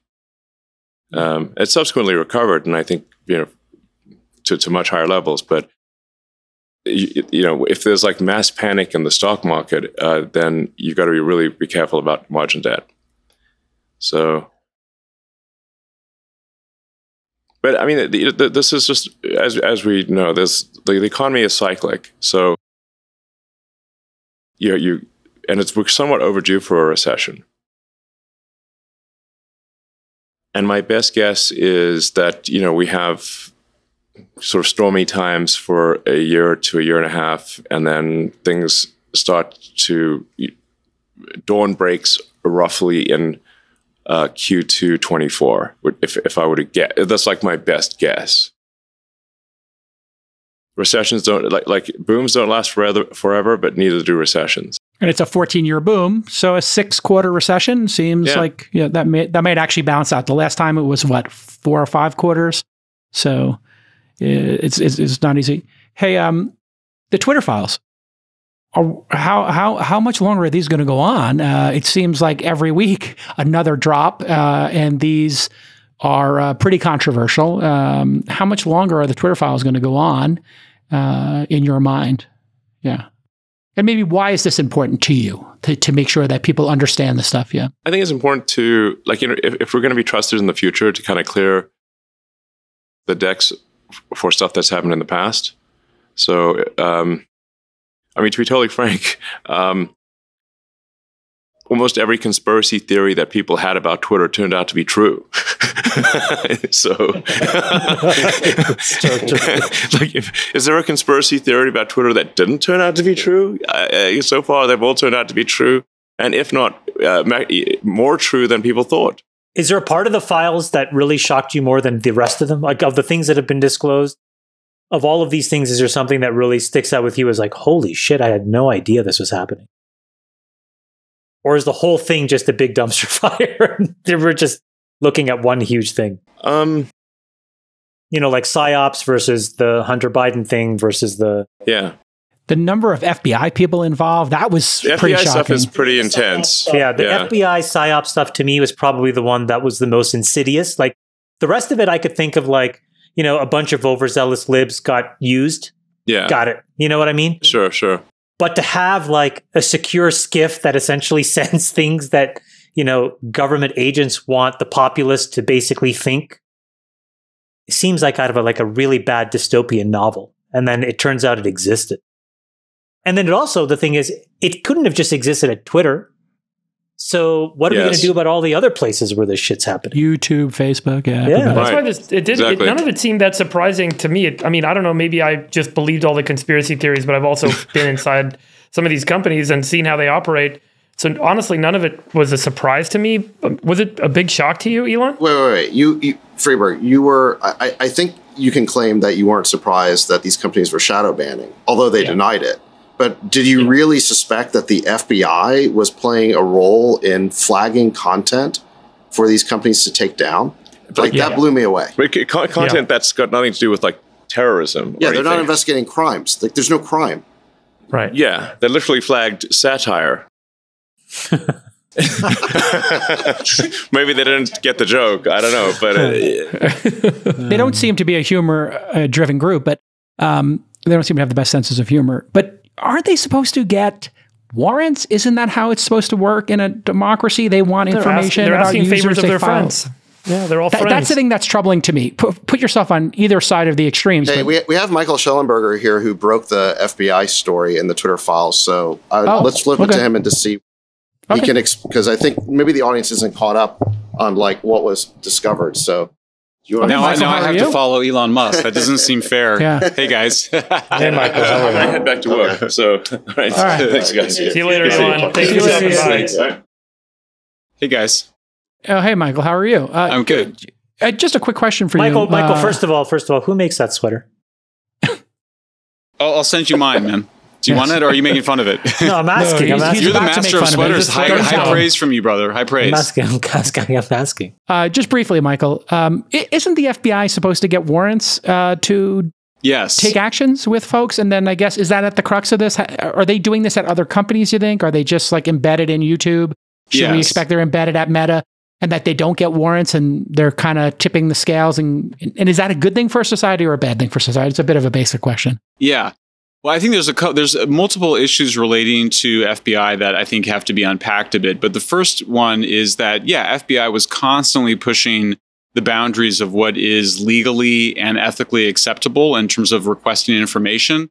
Now, I think what you saw over the last 3 weeks was a shift in, I think, our own understanding that we did see more pushback from Twitter executives against FBI and some alarm bells being rung in terms of the requests that were being made from the intelligence community. But these guys were really persistent. They kept asking for more. They kept getting more and more cooperation.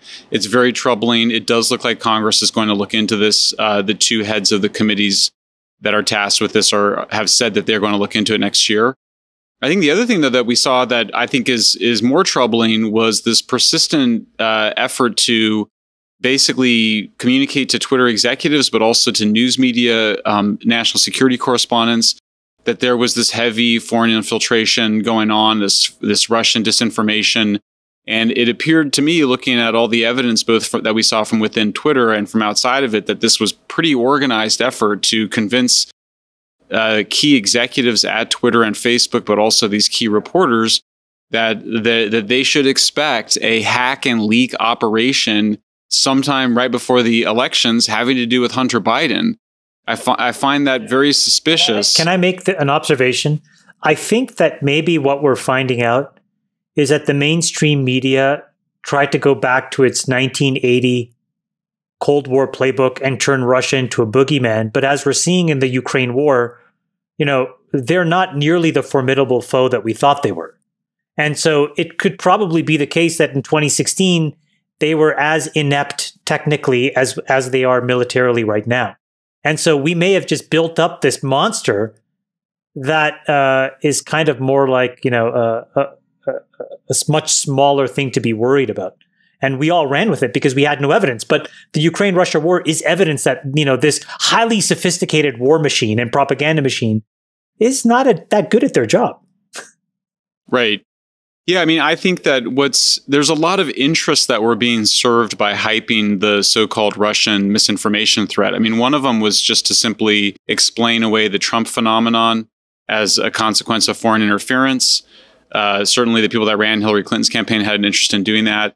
But then you saw it become a sort of way, I think, to condition people for the release of the Biden laptop.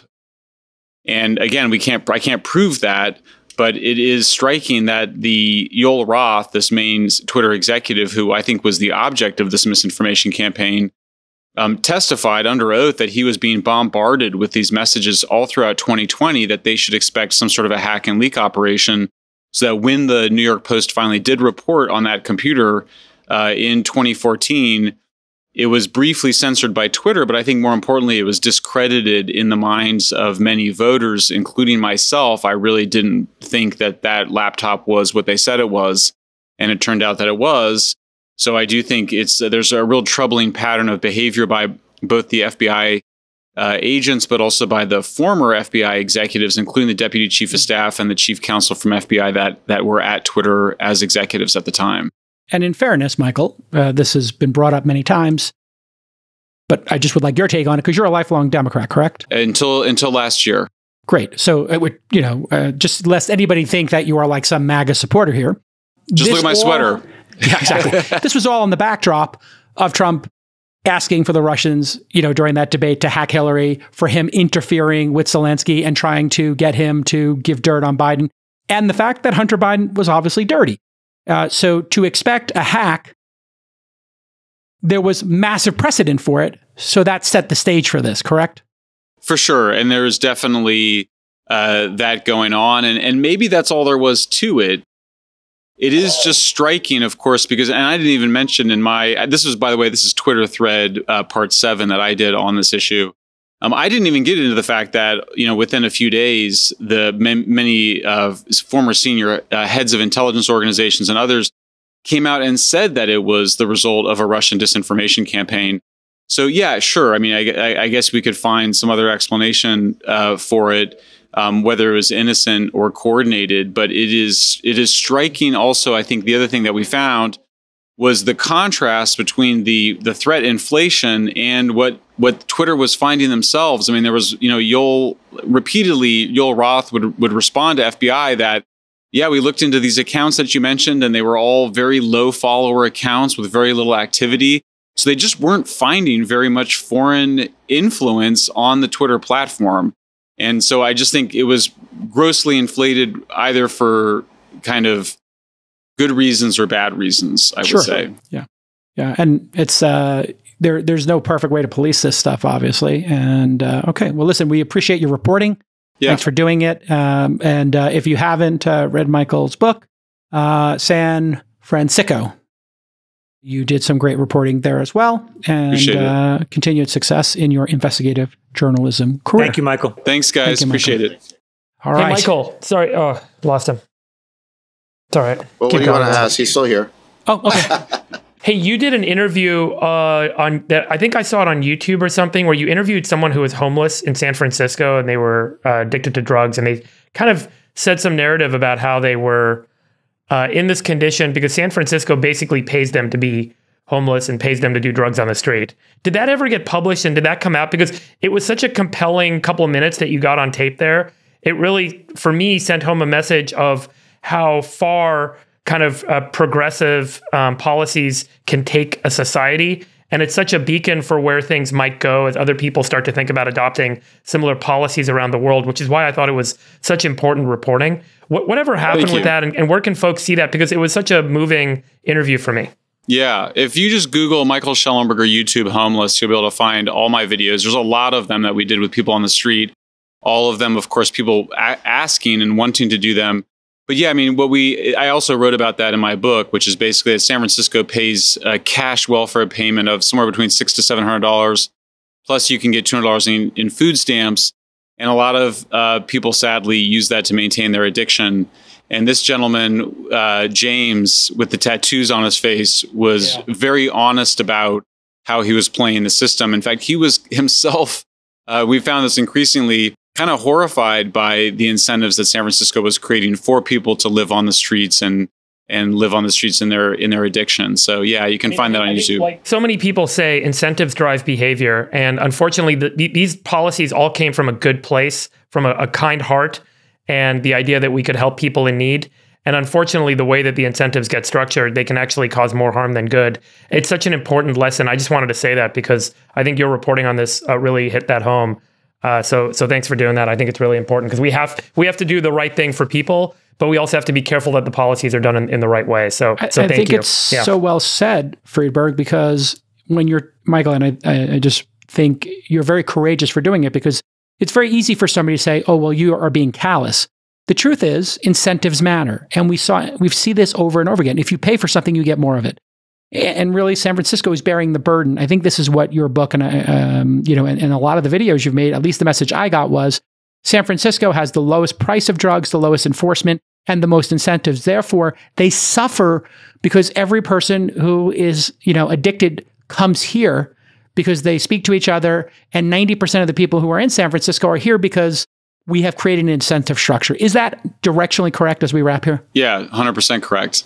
Including just the non-enforcement of laws against sleeping on the sidewalk, doing drugs in public, not requiring. I mean, ultimately, 3 times more people die living outside as an unsheltered homeless person rather than being in a shelter. And for me, that's all you need to know that we cannot allow our brothers and sisters to sleep on the street, no matter how desperate they sound about wanting to avoid going inside. It's 3 times deadlier to be on the street than inside. So the compassionate thing is to force people into housing. Yes. And that's just very tough for people to say.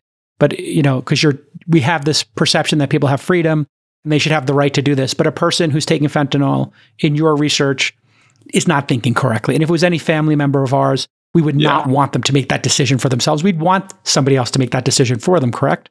I would want that if I was on the street so desperate that I was, smoking fentanyl and breaking multiple laws every day. Of course, I would want to be hospitalized. And usually, people overcome their addiction. That's the good news. We always leave out of it, but it is possible. People do overcome their addiction all the time, but they often need an intervention from family and friends. And if that's too late for that, then you need the intervention from the city. All right, Michael. Thanks, you, Michael. Appreciate it. Thanks, guys. So as we get back to the All In News Network, we've now gone 24 hours a day. The All In News Network has launched. We'll just have a rotation. We should sit at various offices throughout Silicon Valley, letting executives and CEOs just and drop founders in. Imagine we did like a 12-hour marathon show for charity where just people showed up and we did what do they call those on TV? What is the charity? A telethon. By J. Cal LaPlane. Yeah, by J. Cal. Yeah, no, just a telethon. J. Cal has to still fly commercial. We'll do a telethon. Hey, Sachs, thank you for setting up those amazing drop-ins. Well done. Yeah, thanks, Sachs. Nice. Thanks, Sachs. I think Sachs, that was who makes good. your jacket? That's a great jacket. Is that custom? That is an Isaiah. Paul Stewart. Isaiah. This is the Christmas or holiday jacket. Who is it by? Isaiah? It's Valentino. All right. Well, that's nice also. Okay. No, it's not Isaiah, but okay. Let's keep going here. We got to go to lightning round. All right, let's move. Biggest flash in the pan was our last. I went with crypto. Pretty easy to say that. I'm not going to give myself a big high five, but Wait, crypto what did you guys think of the Elon conversation real quick? Well, he's very talkative. Anything interesting or surprising for you? I mean, he said the biggest thing that people want to make sure to avoid is margin debt. I thought that was interesting. He's working hard, and he's just such a focused guy. He just gets he's like so deeply into it. It's like, just do ultimately the thing product he's wins, right, Friedberg? Yeah. I mean, if anything's going to win, God, of course, everything. Yeah, that's it. Yeah. So, I mean, and products are made by teams. So what I think is distinctly different here, I'm just giving my personal opinion. I don't have a formal Microsoft role. Teams? No. Teams make products. And so what I just want to say here is, like this, Microsoft Teams suck. No, don't trigger the bundle. But I just want to say, this is a takeover as opposed to building a company from scratch. He's had to assemble a team and then work at this incredible product pace. And I think those two things are starting to click. Week 16 is going to look very different than the first 6 weeks. So the product's already looking awesome. And it was nice of him to give me that shout out on the affiliate badges, but I'll just give a shout out to I didn't hear it. What was it? Oh, well, he gave me some credit for the affiliate badges, but I wanted to give credit to the PMs who approached me about that idea. Master troll. I win again. Oh, okay, fine. The whatever. truth is, let me give credit to the actual PMs, Evan Jones and Patrick Trauger, who they approached me about this idea they had, and then I helped, give it some momentum. Here's the truth: when Dave and I spent the first couple of weeks there, now that it's a little more public, Elon's been on the program, what we found over and over again was that there were great features that were ready to be released that were being held back by management, and there were brilliant people with all the ideas that you'd think should have been released. And they just weren't allowed to release a lot of these products. Why? Who knows? But now that he's in charge, I think you'll see the product cycle is going to go much quicker. The most important thing I saw, which is such an important lesson for anyone running a business in Silicon Valley, is that the pace of decision-making matters far more than the accuracy of decision-making. It's always been like one of my 3 big mottos. Say more about that for entrepreneurs. Unpack that. For me, like my number one, my 3 things are always like grit, bias to action, and then narrative. But like bias to action, the rate at which you can make decisions is a far greater predictor of success than the accuracy of the decisions you do make. And so you have to be willing to embrace failure. You have to be willing to make decisions that could result in something not being done correctly or making a mistake, and even getting embarrassed on the internet, by making mistakes and having to call people like Paul Graham and apologize for them. And that was a big moment. But the problem is, as a business scales, as professional managers are brought in, their incentive is to not make mistakes. Their incentive is to do things that are predictably going to work and are predictably not going to fail, And therefore, they avoid taking the risks and they reduce the rate of action, the rate of decision making. And that's why so many businesses ultimately don't scale past some sort of inflection point, or when founders that are willing to push that envelope step out, everything starts to fall apart. And it's so critically important, I think, to look at that as being, I think Elon's defining trait and characteristic is that this, regardless of the scale of the organization and the enterprise, he's still willing to act with that level of bias to action that you typically see in a small startup. Okay. And put his reputation at risk. Yeah. Just to Well sum said, that up, Freeberg. I sat in a meeting yesterday. He said that if we're not rolling back 10% of the time, we haven't pushed hard enough. Right. Wonderful. There you go. So, I mean, it's Profounders like if listening. you're never rolling anything back because you never make a mistake, maybe you're just not moving fast enough. You don't have enough You're not of a ambitious bias. enough. You're not fast You enough. don't have enough of a bias towards action. You're too afraid of making a mistake. By the way, okay, here's what's so interesting about the views feature is that a bunch of websites, I think it started because Instagram did a bunch of apps, deprecated, likes because they felt that it was part of this negative cycle. And so they took all this stuff away. And basically views is going sort of back in that direction and giving more granularity in terms of outside in social engagement on a post, which is, I think, interesting to see. It's happening in a moment where all these other sites and apps are actually going in the opposite direction.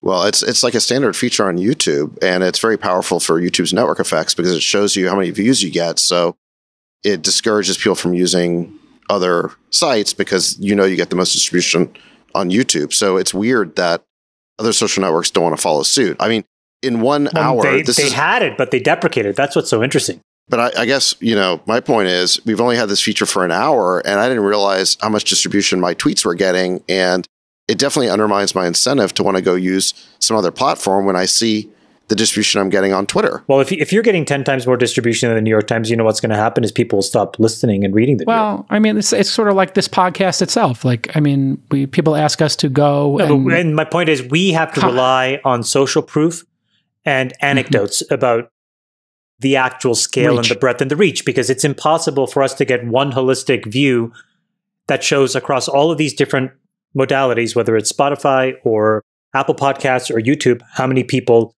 listen or watch. And, we add it all up and, we think it's in this, sort of 3 to 5 million range of people. But if you just had a numerical canonical number that was irrefutable, you just run over everybody. This turns it into a meritocracy. This is going to be terrifying to some blue check marks when they see that the people who they report on get 10 times as many views as they do. Of course. Which is why when people, journalists call me or other... Look at Sean Hannity. Go to Sean Hannity's profile, and for the number of followers he has, how pathetically engaged his audience is. It's all bots. It's all trolls. It's all nobodies. I looked at Mitt Romney, just put out a video, whatever. In the first half hour, he had 100,000 views. Every politician who starts seeing this is going to go, wait a second. I mean, the world is... I'm getting more views here than I am on MSNBC or Fox. The world is more rational place if Mitt Romney actually has more influence than Sean Hannity. Let's hope. Okay, let's move on. We got to get through this quickly. It's our longest episode ever. Here we go. We are going to do, next up, this is a very important category. Best CEO of 2022. In 2021, I went with Frank Slootman and Elon Musk. Chamath went with Satya Nadella. Sachs went with Brian Armstrong. And Freeberg went with Jack Dorsey. Now we go on to 2022. Sachs, who? Everybody wants to know Sachs's best CEO of 2022. Go ahead, Sachs. Every founder who took my advice to get leaner, slow down their burn, create runway, weather the storm. Okay. Down, So you're giving a generic answer, not a person. Yeah, exactly. I mean, look, I think actually a lot of the names, well, here's the problem is that, let them do it. Yeah. Can I finish, JK? The names that you mentioned from last year would be the top candidates for this year. I mean, I think Satya Nadella had a good year. Obviously, what Elon's doing, we just talked about. It's amazing.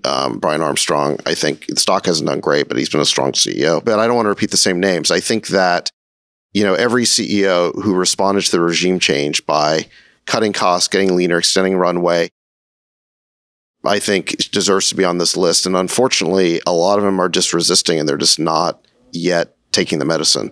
Or they've been taking the medicine in little drips and drabs instead of just swallowing it whole and getting a move on. Yeah, just drink the whole 2 tablespoons of medicine. Don't sip it. You got to just take it It's not getting better. I mean, the stock market today should be a wake-up call. I mean, this was one of the worst days in the market the whole year. So things are getting worse before they're getting better. Chamath, who is your best CEO of the year? Well, the numerical answer is Vicky Holub, who's the CEO of Occidental Petroleum. Stock's up like 140% this year. It's technically the best performing stock of the year. $63 billion company. But that's just a numerical answer. Who I actually want to double down on David's answer, Sachs's answer, because I agree with that.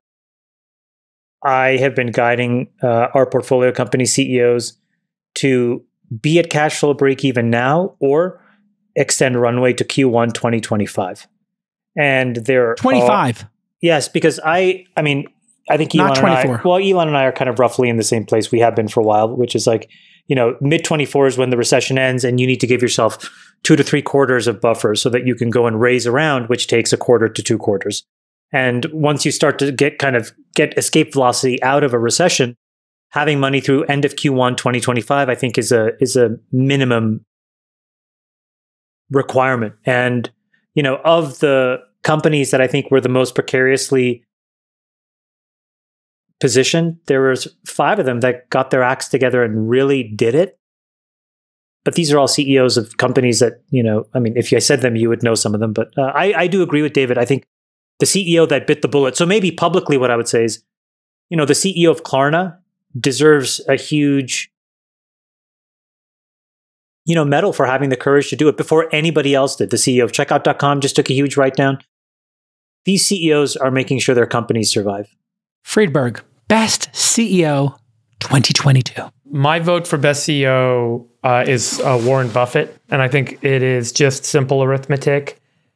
He has for years and now for decades proven himself to be not just an exceptional investor, stock picker, whatever the kind of typical quip is about what he does for a living. But I think what's so extraordinary about Buffett is that regardless of the market conditions, he can kind of remain steadfast in his intent and in his mission, and he doesn't kind of waver. And he doesn't take an active role in ranting and complaining about markets and politics. And I think that that's what makes him such an extraordinary leader. He stays within his zone of competence. He doesn't do things that he doesn't know about. He doesn't let the macro drive him and cause him to be kind of, affected by it. And he says, this is what I know how to do. This is what I can do. And that is all that he does do. And he does it so exceptionally well. And to Chamath's point, he is the largest shareholder of Occidental Petroleum, along with many other incredible businesses. And I think he's proven in a market like we just had this year why he is kind of the most extraordinary CEO, or one of the most extraordinary CEOs, but one of the best kind of capital allocators of all time. I'm going to go in a similar fashion as Chamath and Sachs and go with the money-losing CEOs who have dedicated themselves to free cash flow and to getting to profitability. From the last cycle, Airbnb and Uber were the money losers. And now Airbnb is my number one. They become a money printer. They are now making bank. And they're still growing very quickly. And then Uber, I put it in my second. They need to do another riff. They need to cut some expenses, but they too are hitting the free cash flow and the network effects. So I'm giving it to Chesky and then Dara. 1 and 2. Okay, let's keep moving. Best investor for me, I'm going with the investors, like a general category, who are demanding governance and doing diligence again, or who never stopped. Let me say it that way. There's a generation of investors who raised their funds in the last 5 years and didn't do diligence, didn't demand board seats, didn't demand boards. Those idiots are now paying the price, and they created a lot of this mess of entitlement and a lack of governance. I want to give a shout out to the Bill Gurleys of the world who fought for governance and fought for diligence in the face of being told, okay, boomer, you don't get it. Who do you have best investors? Chamath Palihapitiya. I will pick what are called the pod shops. So these are folks that have strategies where they have hundreds of investing pods underneath an umbrella. And they have this very sophisticated risk infrastructure. So this is what Ken Griffin owns in Citadel. This is what Izzy Englander owns in Millennium. Brevin Howard is another one. D.E. Shaw is another one. So they have all kinds of strategies, but that are essentially run by computers that allocate risk, scale you up, scale you back, turn you on, turn you off, fire you overnight. And those strategies as a whole ran over the market this year. They were the best performers. They are giving back billions of dollars. They've generated double-digit positive returns. They're raising their fees in some cases. Some of these folks are moving their annual fee up to 4% a year, their carry up to 40% a year. Incredibly, incredibly well-run, performant businesses. They were by and away the best investors this year. Okay, we're going to go lightning round from here. Sachs, do you have a best investor? Yeah, I said Stan Druckenmiller. He, as you recall, last year he predicted that inflation would be lasting. This was in the spring of 2021 when transitory was the word of the day. This year, he predicted the bear market rally we had in July and August. And I remember back at the Coatue Summit in May, or around that time, he was interviewed and he basically was saying that as soon as there was a bear market rally over the summer, that he would then put a short position on. I don't know if he actually did that, but he said he was going to do that. And then it turns out that the summer rally that we had was a dead cat bounce. So he was right about that. And now he is predicting a hard landing in 2023 with a deeper recession than many expect. So sadly, I suspect he may be right yet again. Friedberg, best investor for you, 2022. Same. I had Druckenmiller. I indicated that he's been doing interviews pretty much every quarter for the last 2 years, and he's been pounding the table, telling everyone what's going to happen, and it all happened. And he even told people the trades in mid-2021. He said he was short long-dated treasuries, and he was long commodities. And if you had put those two trades on at that time and held them to today, you would have made a fortune. And so I think he's extraordinary in his ability to kind of see macro in a way that others don't, but also to take extremely brave action with his portfolio. He's renowned for how big the bets are that he makes and how quickly he can change his mind when he's wrong and make another big bet and still get himself out of the hole. He's incredible. So I definitely give it to Stanley Druckenmiller this year. 2021, we did our best turnarounds. I picked Disney, Chamath Ford, Friedberg. Should we skip this category, or do you guys want to do this? What about the worst investor of 2022? Can we do that? Good, Chamath. You want to freestyle? Tell us your worst investor of 2022. I mean, I'll put myself in the category along with anybody else who was long tech. Nick, if you can just please back up this capital asset pricing model. Any of us that didn't understand this got run over this year. And just to put some very specific numbers here, there was a decent little tweet thread that Elon was a part of where they actually calculated what the expected rate of return of Tesla was, and it turned out to be almost 14% a year. And so, when you start to compound 14% over 3, 4, 5 years, these numbers get very big very quickly. And the reason why is that it has a huge beta, and we're in a world now where the risk-free rate is quite high. So all of us benefited from this equation essentially being upside down for the last 15 years. And all of us who were over-allocated into things that benefited from those dynamics, frankly, got run over this year. So we were, as a class, the worst investors of 2022. Okay, here we go. Let's do our best turnaround. I am going to go with, for me, it's Meta. They were losing money, hand over fist. They refused to do a rift. And then finally, Bestie Brad Gerstner said, let's get fit. He did a memo. And finally, Zuckerberg made some cuts. Reportedly, rumors, he's making a 10 or 15% cut, I heard, in the back channels right now based on performance. So he's not calling it a riff or a layoff. They're just going to cut the bottom 10 or 15% again. So I think Zuck's going to turn it around. Anybody have a best turnaround? So you're saying Zuck, mission accomplished. You think Zuck turned around Facebook? Turnaround this year? I'm going with Meta. So your answer is Meta was turned around by Zuck this year? Yes. They got down to $85 and now they're up at what 110, 115? Yes, he turned it around at the end of the year. It was like a Hail Mary at the end of the year. He's turned it around. I think he's going to continue to. Yes, that is my position. So stock price, that sounds good. Okay. Listen, I bought the stock at 94. Go with that, J. Cal. Okay, so if we're talking about very partial turnarounds here, I would say that Sachs, you can measure the turnaround as of October 24th to now. Yes, exactly. So San Francisco is still overall a mess, but there were a few positive events that happened over the past year. And since we're looking back, we should call these out. So first of all, this was towards the beginning of the year, we recalled 3 members of the school board, most particularly Allison Collins. Remember her? This was done by something like a 70-30 margin and 80-20 on Collins. This was the school board that had dragged its feet on school reopenings. They destroyed the merit-based Lowell High School. They wasted hours of meetings on a silly plan to remove the names like Abraham Lincoln from the schools. In any event, they were removed. Then, JCal, you referred to this. We got Chesa Boudin recalled by a 60-40 margin as San Francisco DA. This was the DA whose agenda was decarceration. He tried to release as many repeat offenders as possible. The voters of San Francisco had enough. And then most recently, the far left supervisor, Gordon Marr, just got rejected by his own community this November. And the new tough DA, Brooke Jenkins, got reelected in her own right after being appointed by London Breed. So there's still a long way to go in San Francisco, but there are definitely some green shoots. Good start. That the electorate here has had enough and is looking for let's say call it the centrist Democrats as opposed to the radicals.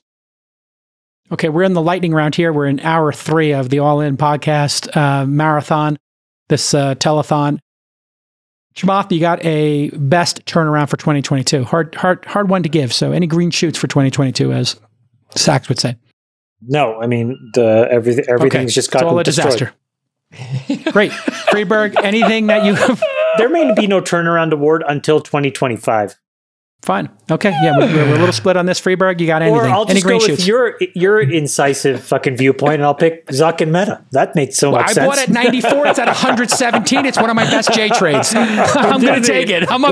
Didn't you also say Disney was your pick of the year or something? I'm buying more. I'm buying more Disney. I'm buying more. That's what I'm doing. Meta, the portfolio. Disney. I'm telling you, Disney, Warner, which you talked about before, and Facebook are 3 of my are 3 of my big ones. Let's say worst human being here. Well, I think, look, given that this is supposed to be the year 2022, I mean, you got to say that, yes, in 2022, we all say SBF. SBF was the winner of this, hands down. Okay, congratulations to SBF. You are consensus worst human being for this year. I mean, not ever, but for just this year, only for this year. Right. Yeah, we all hate you equally. Okay, who's number 2? Why do you hate him? Why do I hate him? Because all those people lost their money. And, there's some, it's causing chaos. I feel terrible for all these people who lost money. That's why I hate him. Ugh, it's disgusting.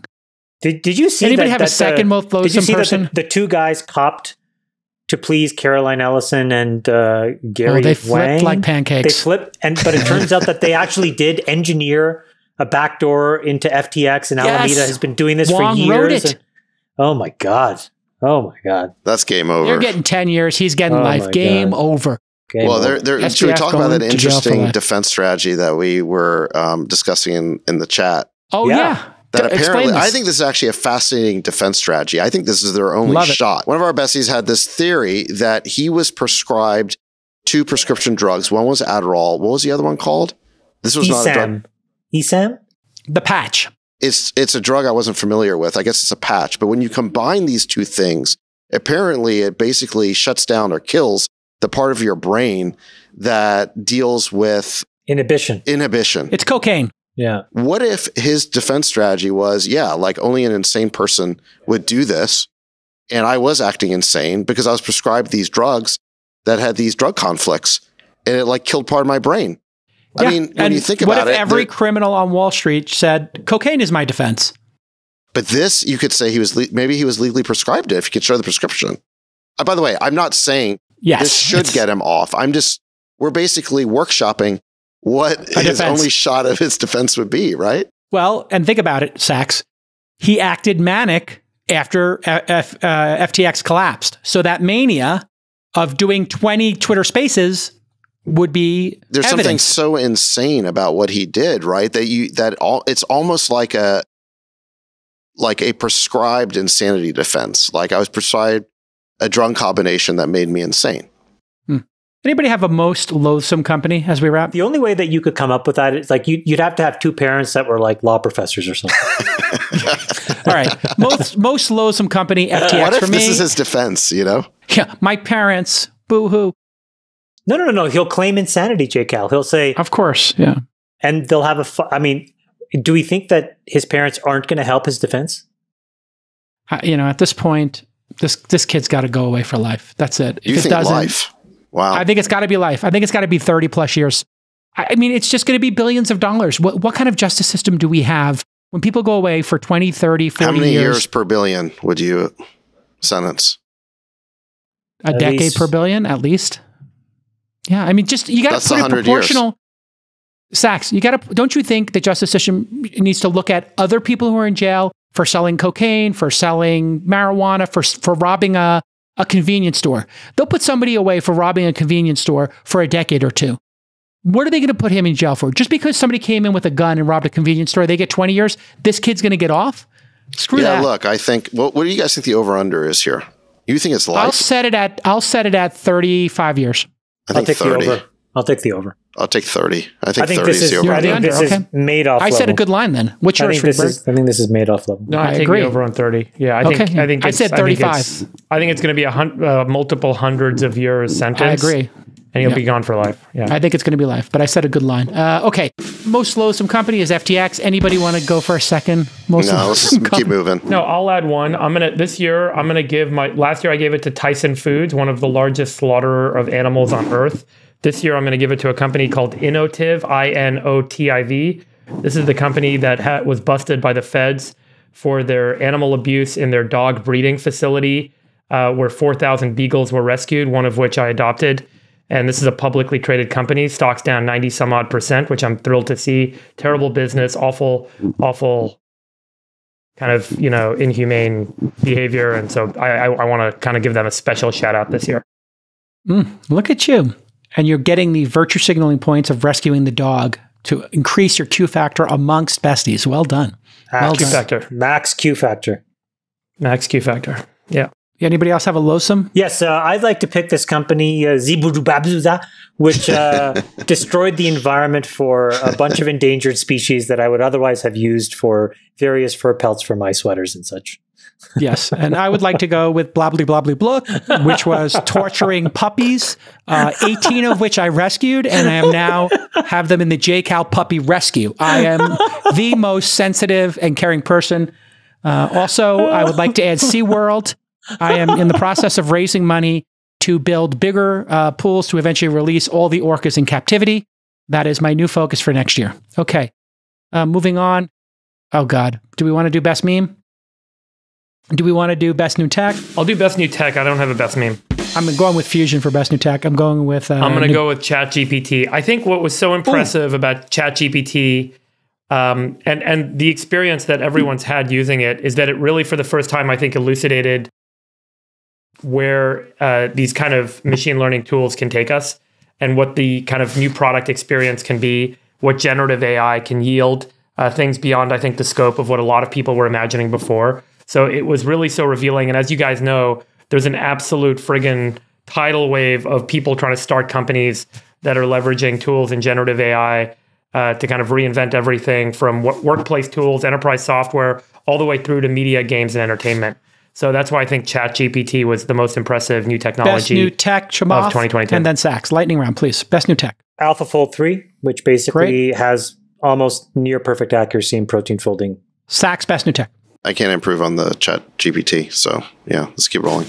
Best trend in business and in the world. Mine is startups getting back and investors getting back to reality and what I call the age of austerity, the age of focus after the age of excess. That's the best trend in our world, the age of austerity. What's your best trend for 2022? Marginal cost of energy generation and storage is now in the low single-digit pennies per kilowatt hour, which basically means that not only will energy be free and abundant, but it will, I think, over the next decade or two, create a massive peace dividend. It will rewrite our foreign policy. It will rewrite national security. That is the reason why people should care about energy transition, not necessarily climate change, although that's important. It's a distant second to keeping men and women out of war and keeping our borders safe.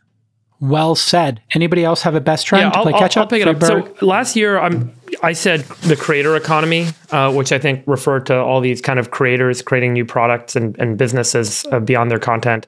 This year, I think that the trend that was, again, enabled and demonstrated through ChatGPT is the narrator economy. I think this is going to be a really important trend going forward. We'll talk about it in the prediction episode.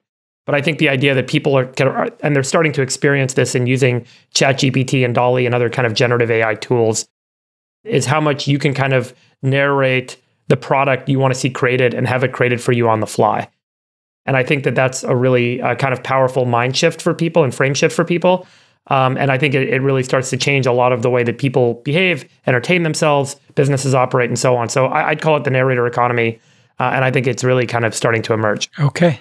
Do you have a trend, Sachs? Yeah, I would say best trend is the growing realization that the corporate media is failing, does not tell the truth. It has an agenda. More and more people are opting out of it and going with independent media. I think, what Elon mentioned, where we're going to start holding these corporate journalists the same standard on Twitter as regular citizens. They're outraged by that, but that's a huge step in the right direction. The fact of the matter is that the press or the media is the prism through which reality is refracted. And if it's not giving us an accurate representation of the world, we can't begin to solve our problems because we don't have accurate information.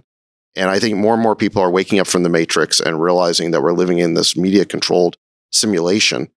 And again, I don't think we're going to make progress until this power that the media seems to have over our reality gets broken. Okay, let's go for worst trend. My worst trend is the Fed trying to play catch up. The Fed trying to play catch up. Sorry, buddy.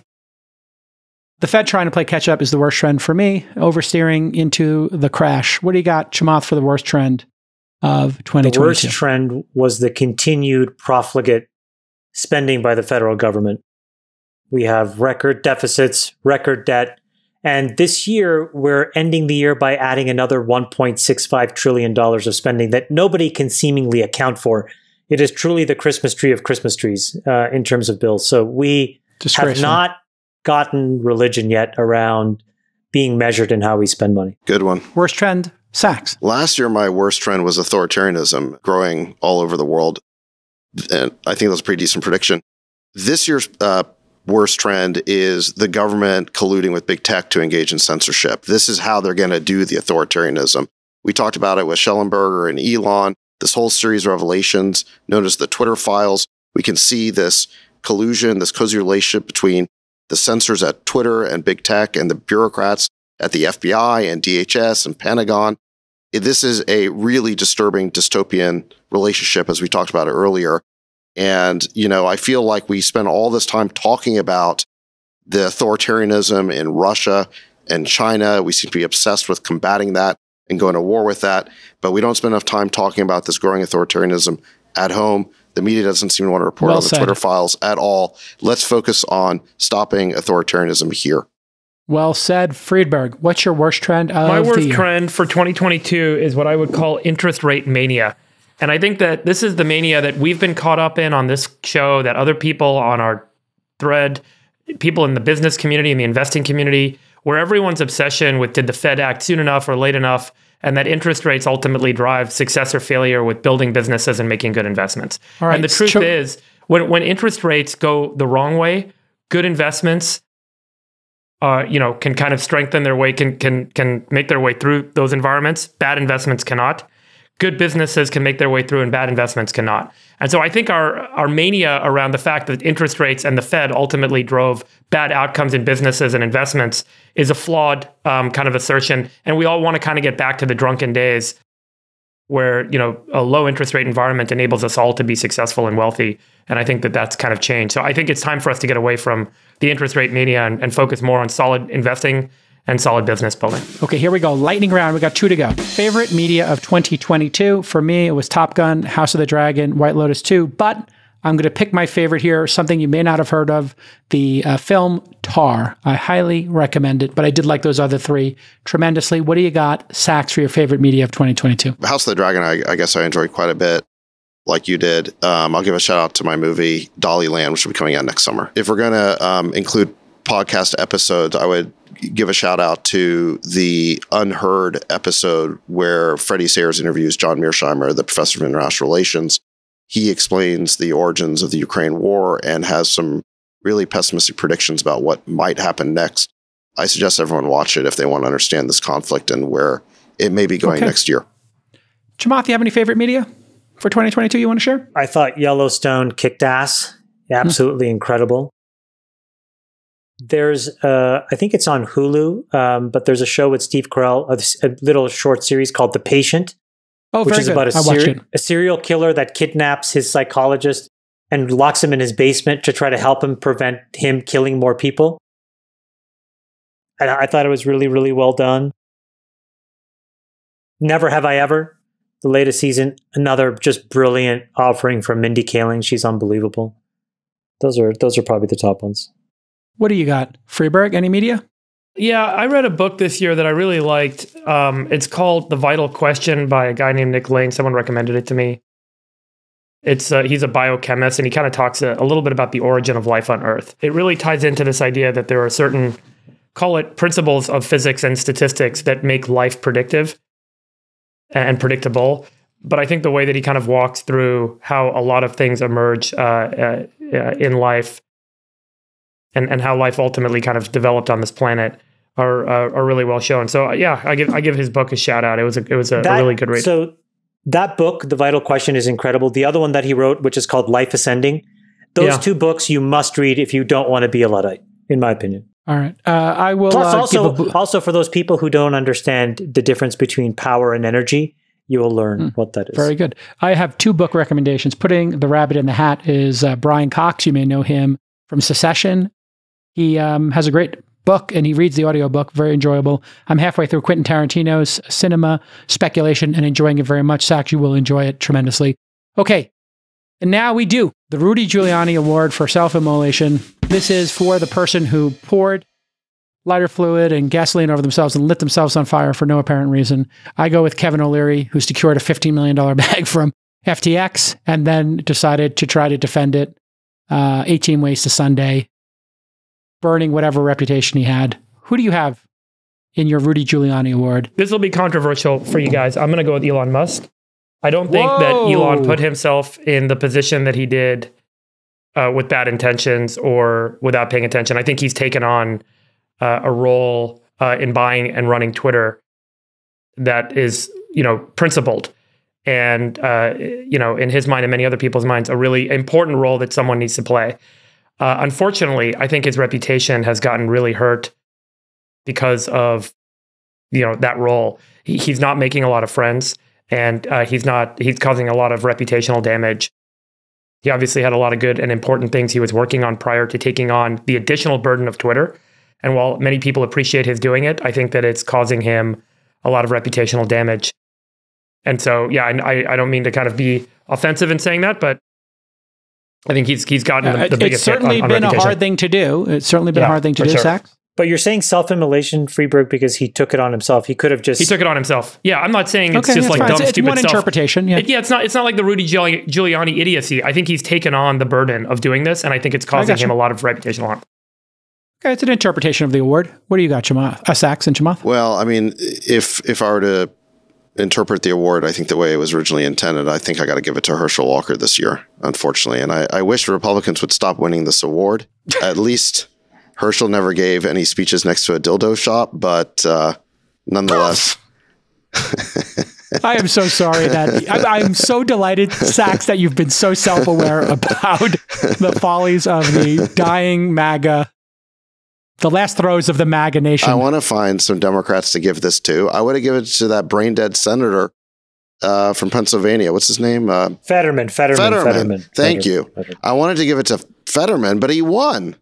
So I don't know what I'm supposed to do. It's like, no, listen, when a Republican self-immolates like Rudy or Herschel or something like that, they get laughed out of town. And when the Democrat does it, like a Fetterman, they just get elected.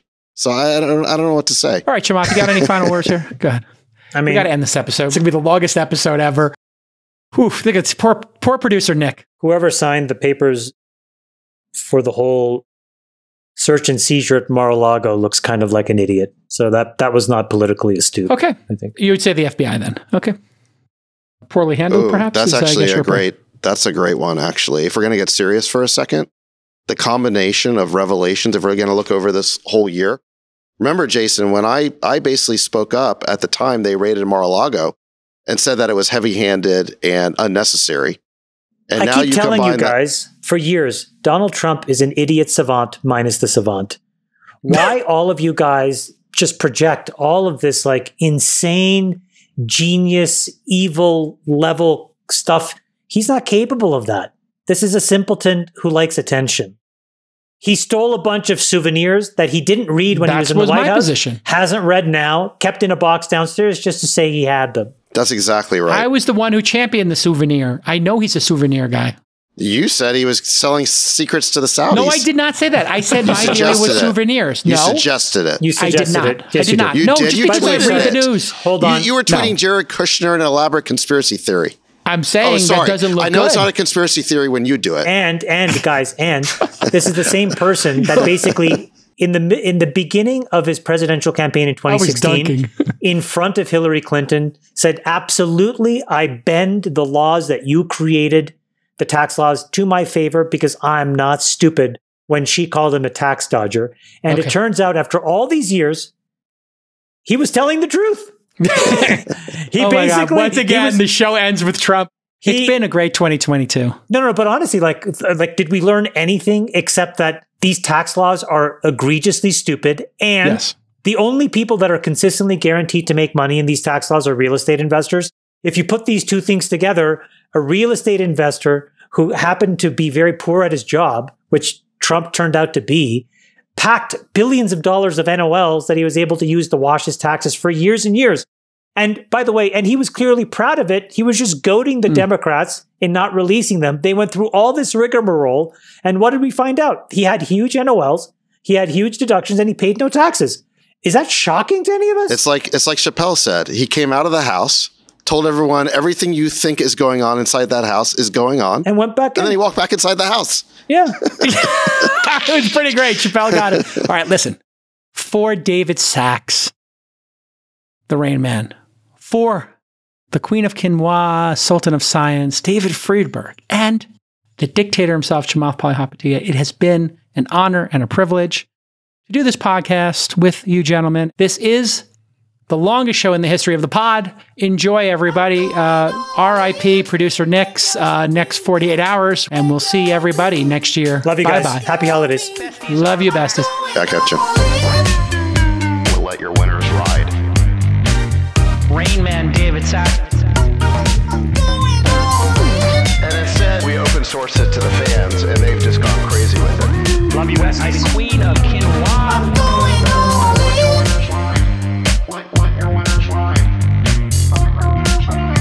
Besties are back. Go 13. That is my dog taking a notice in your driveway.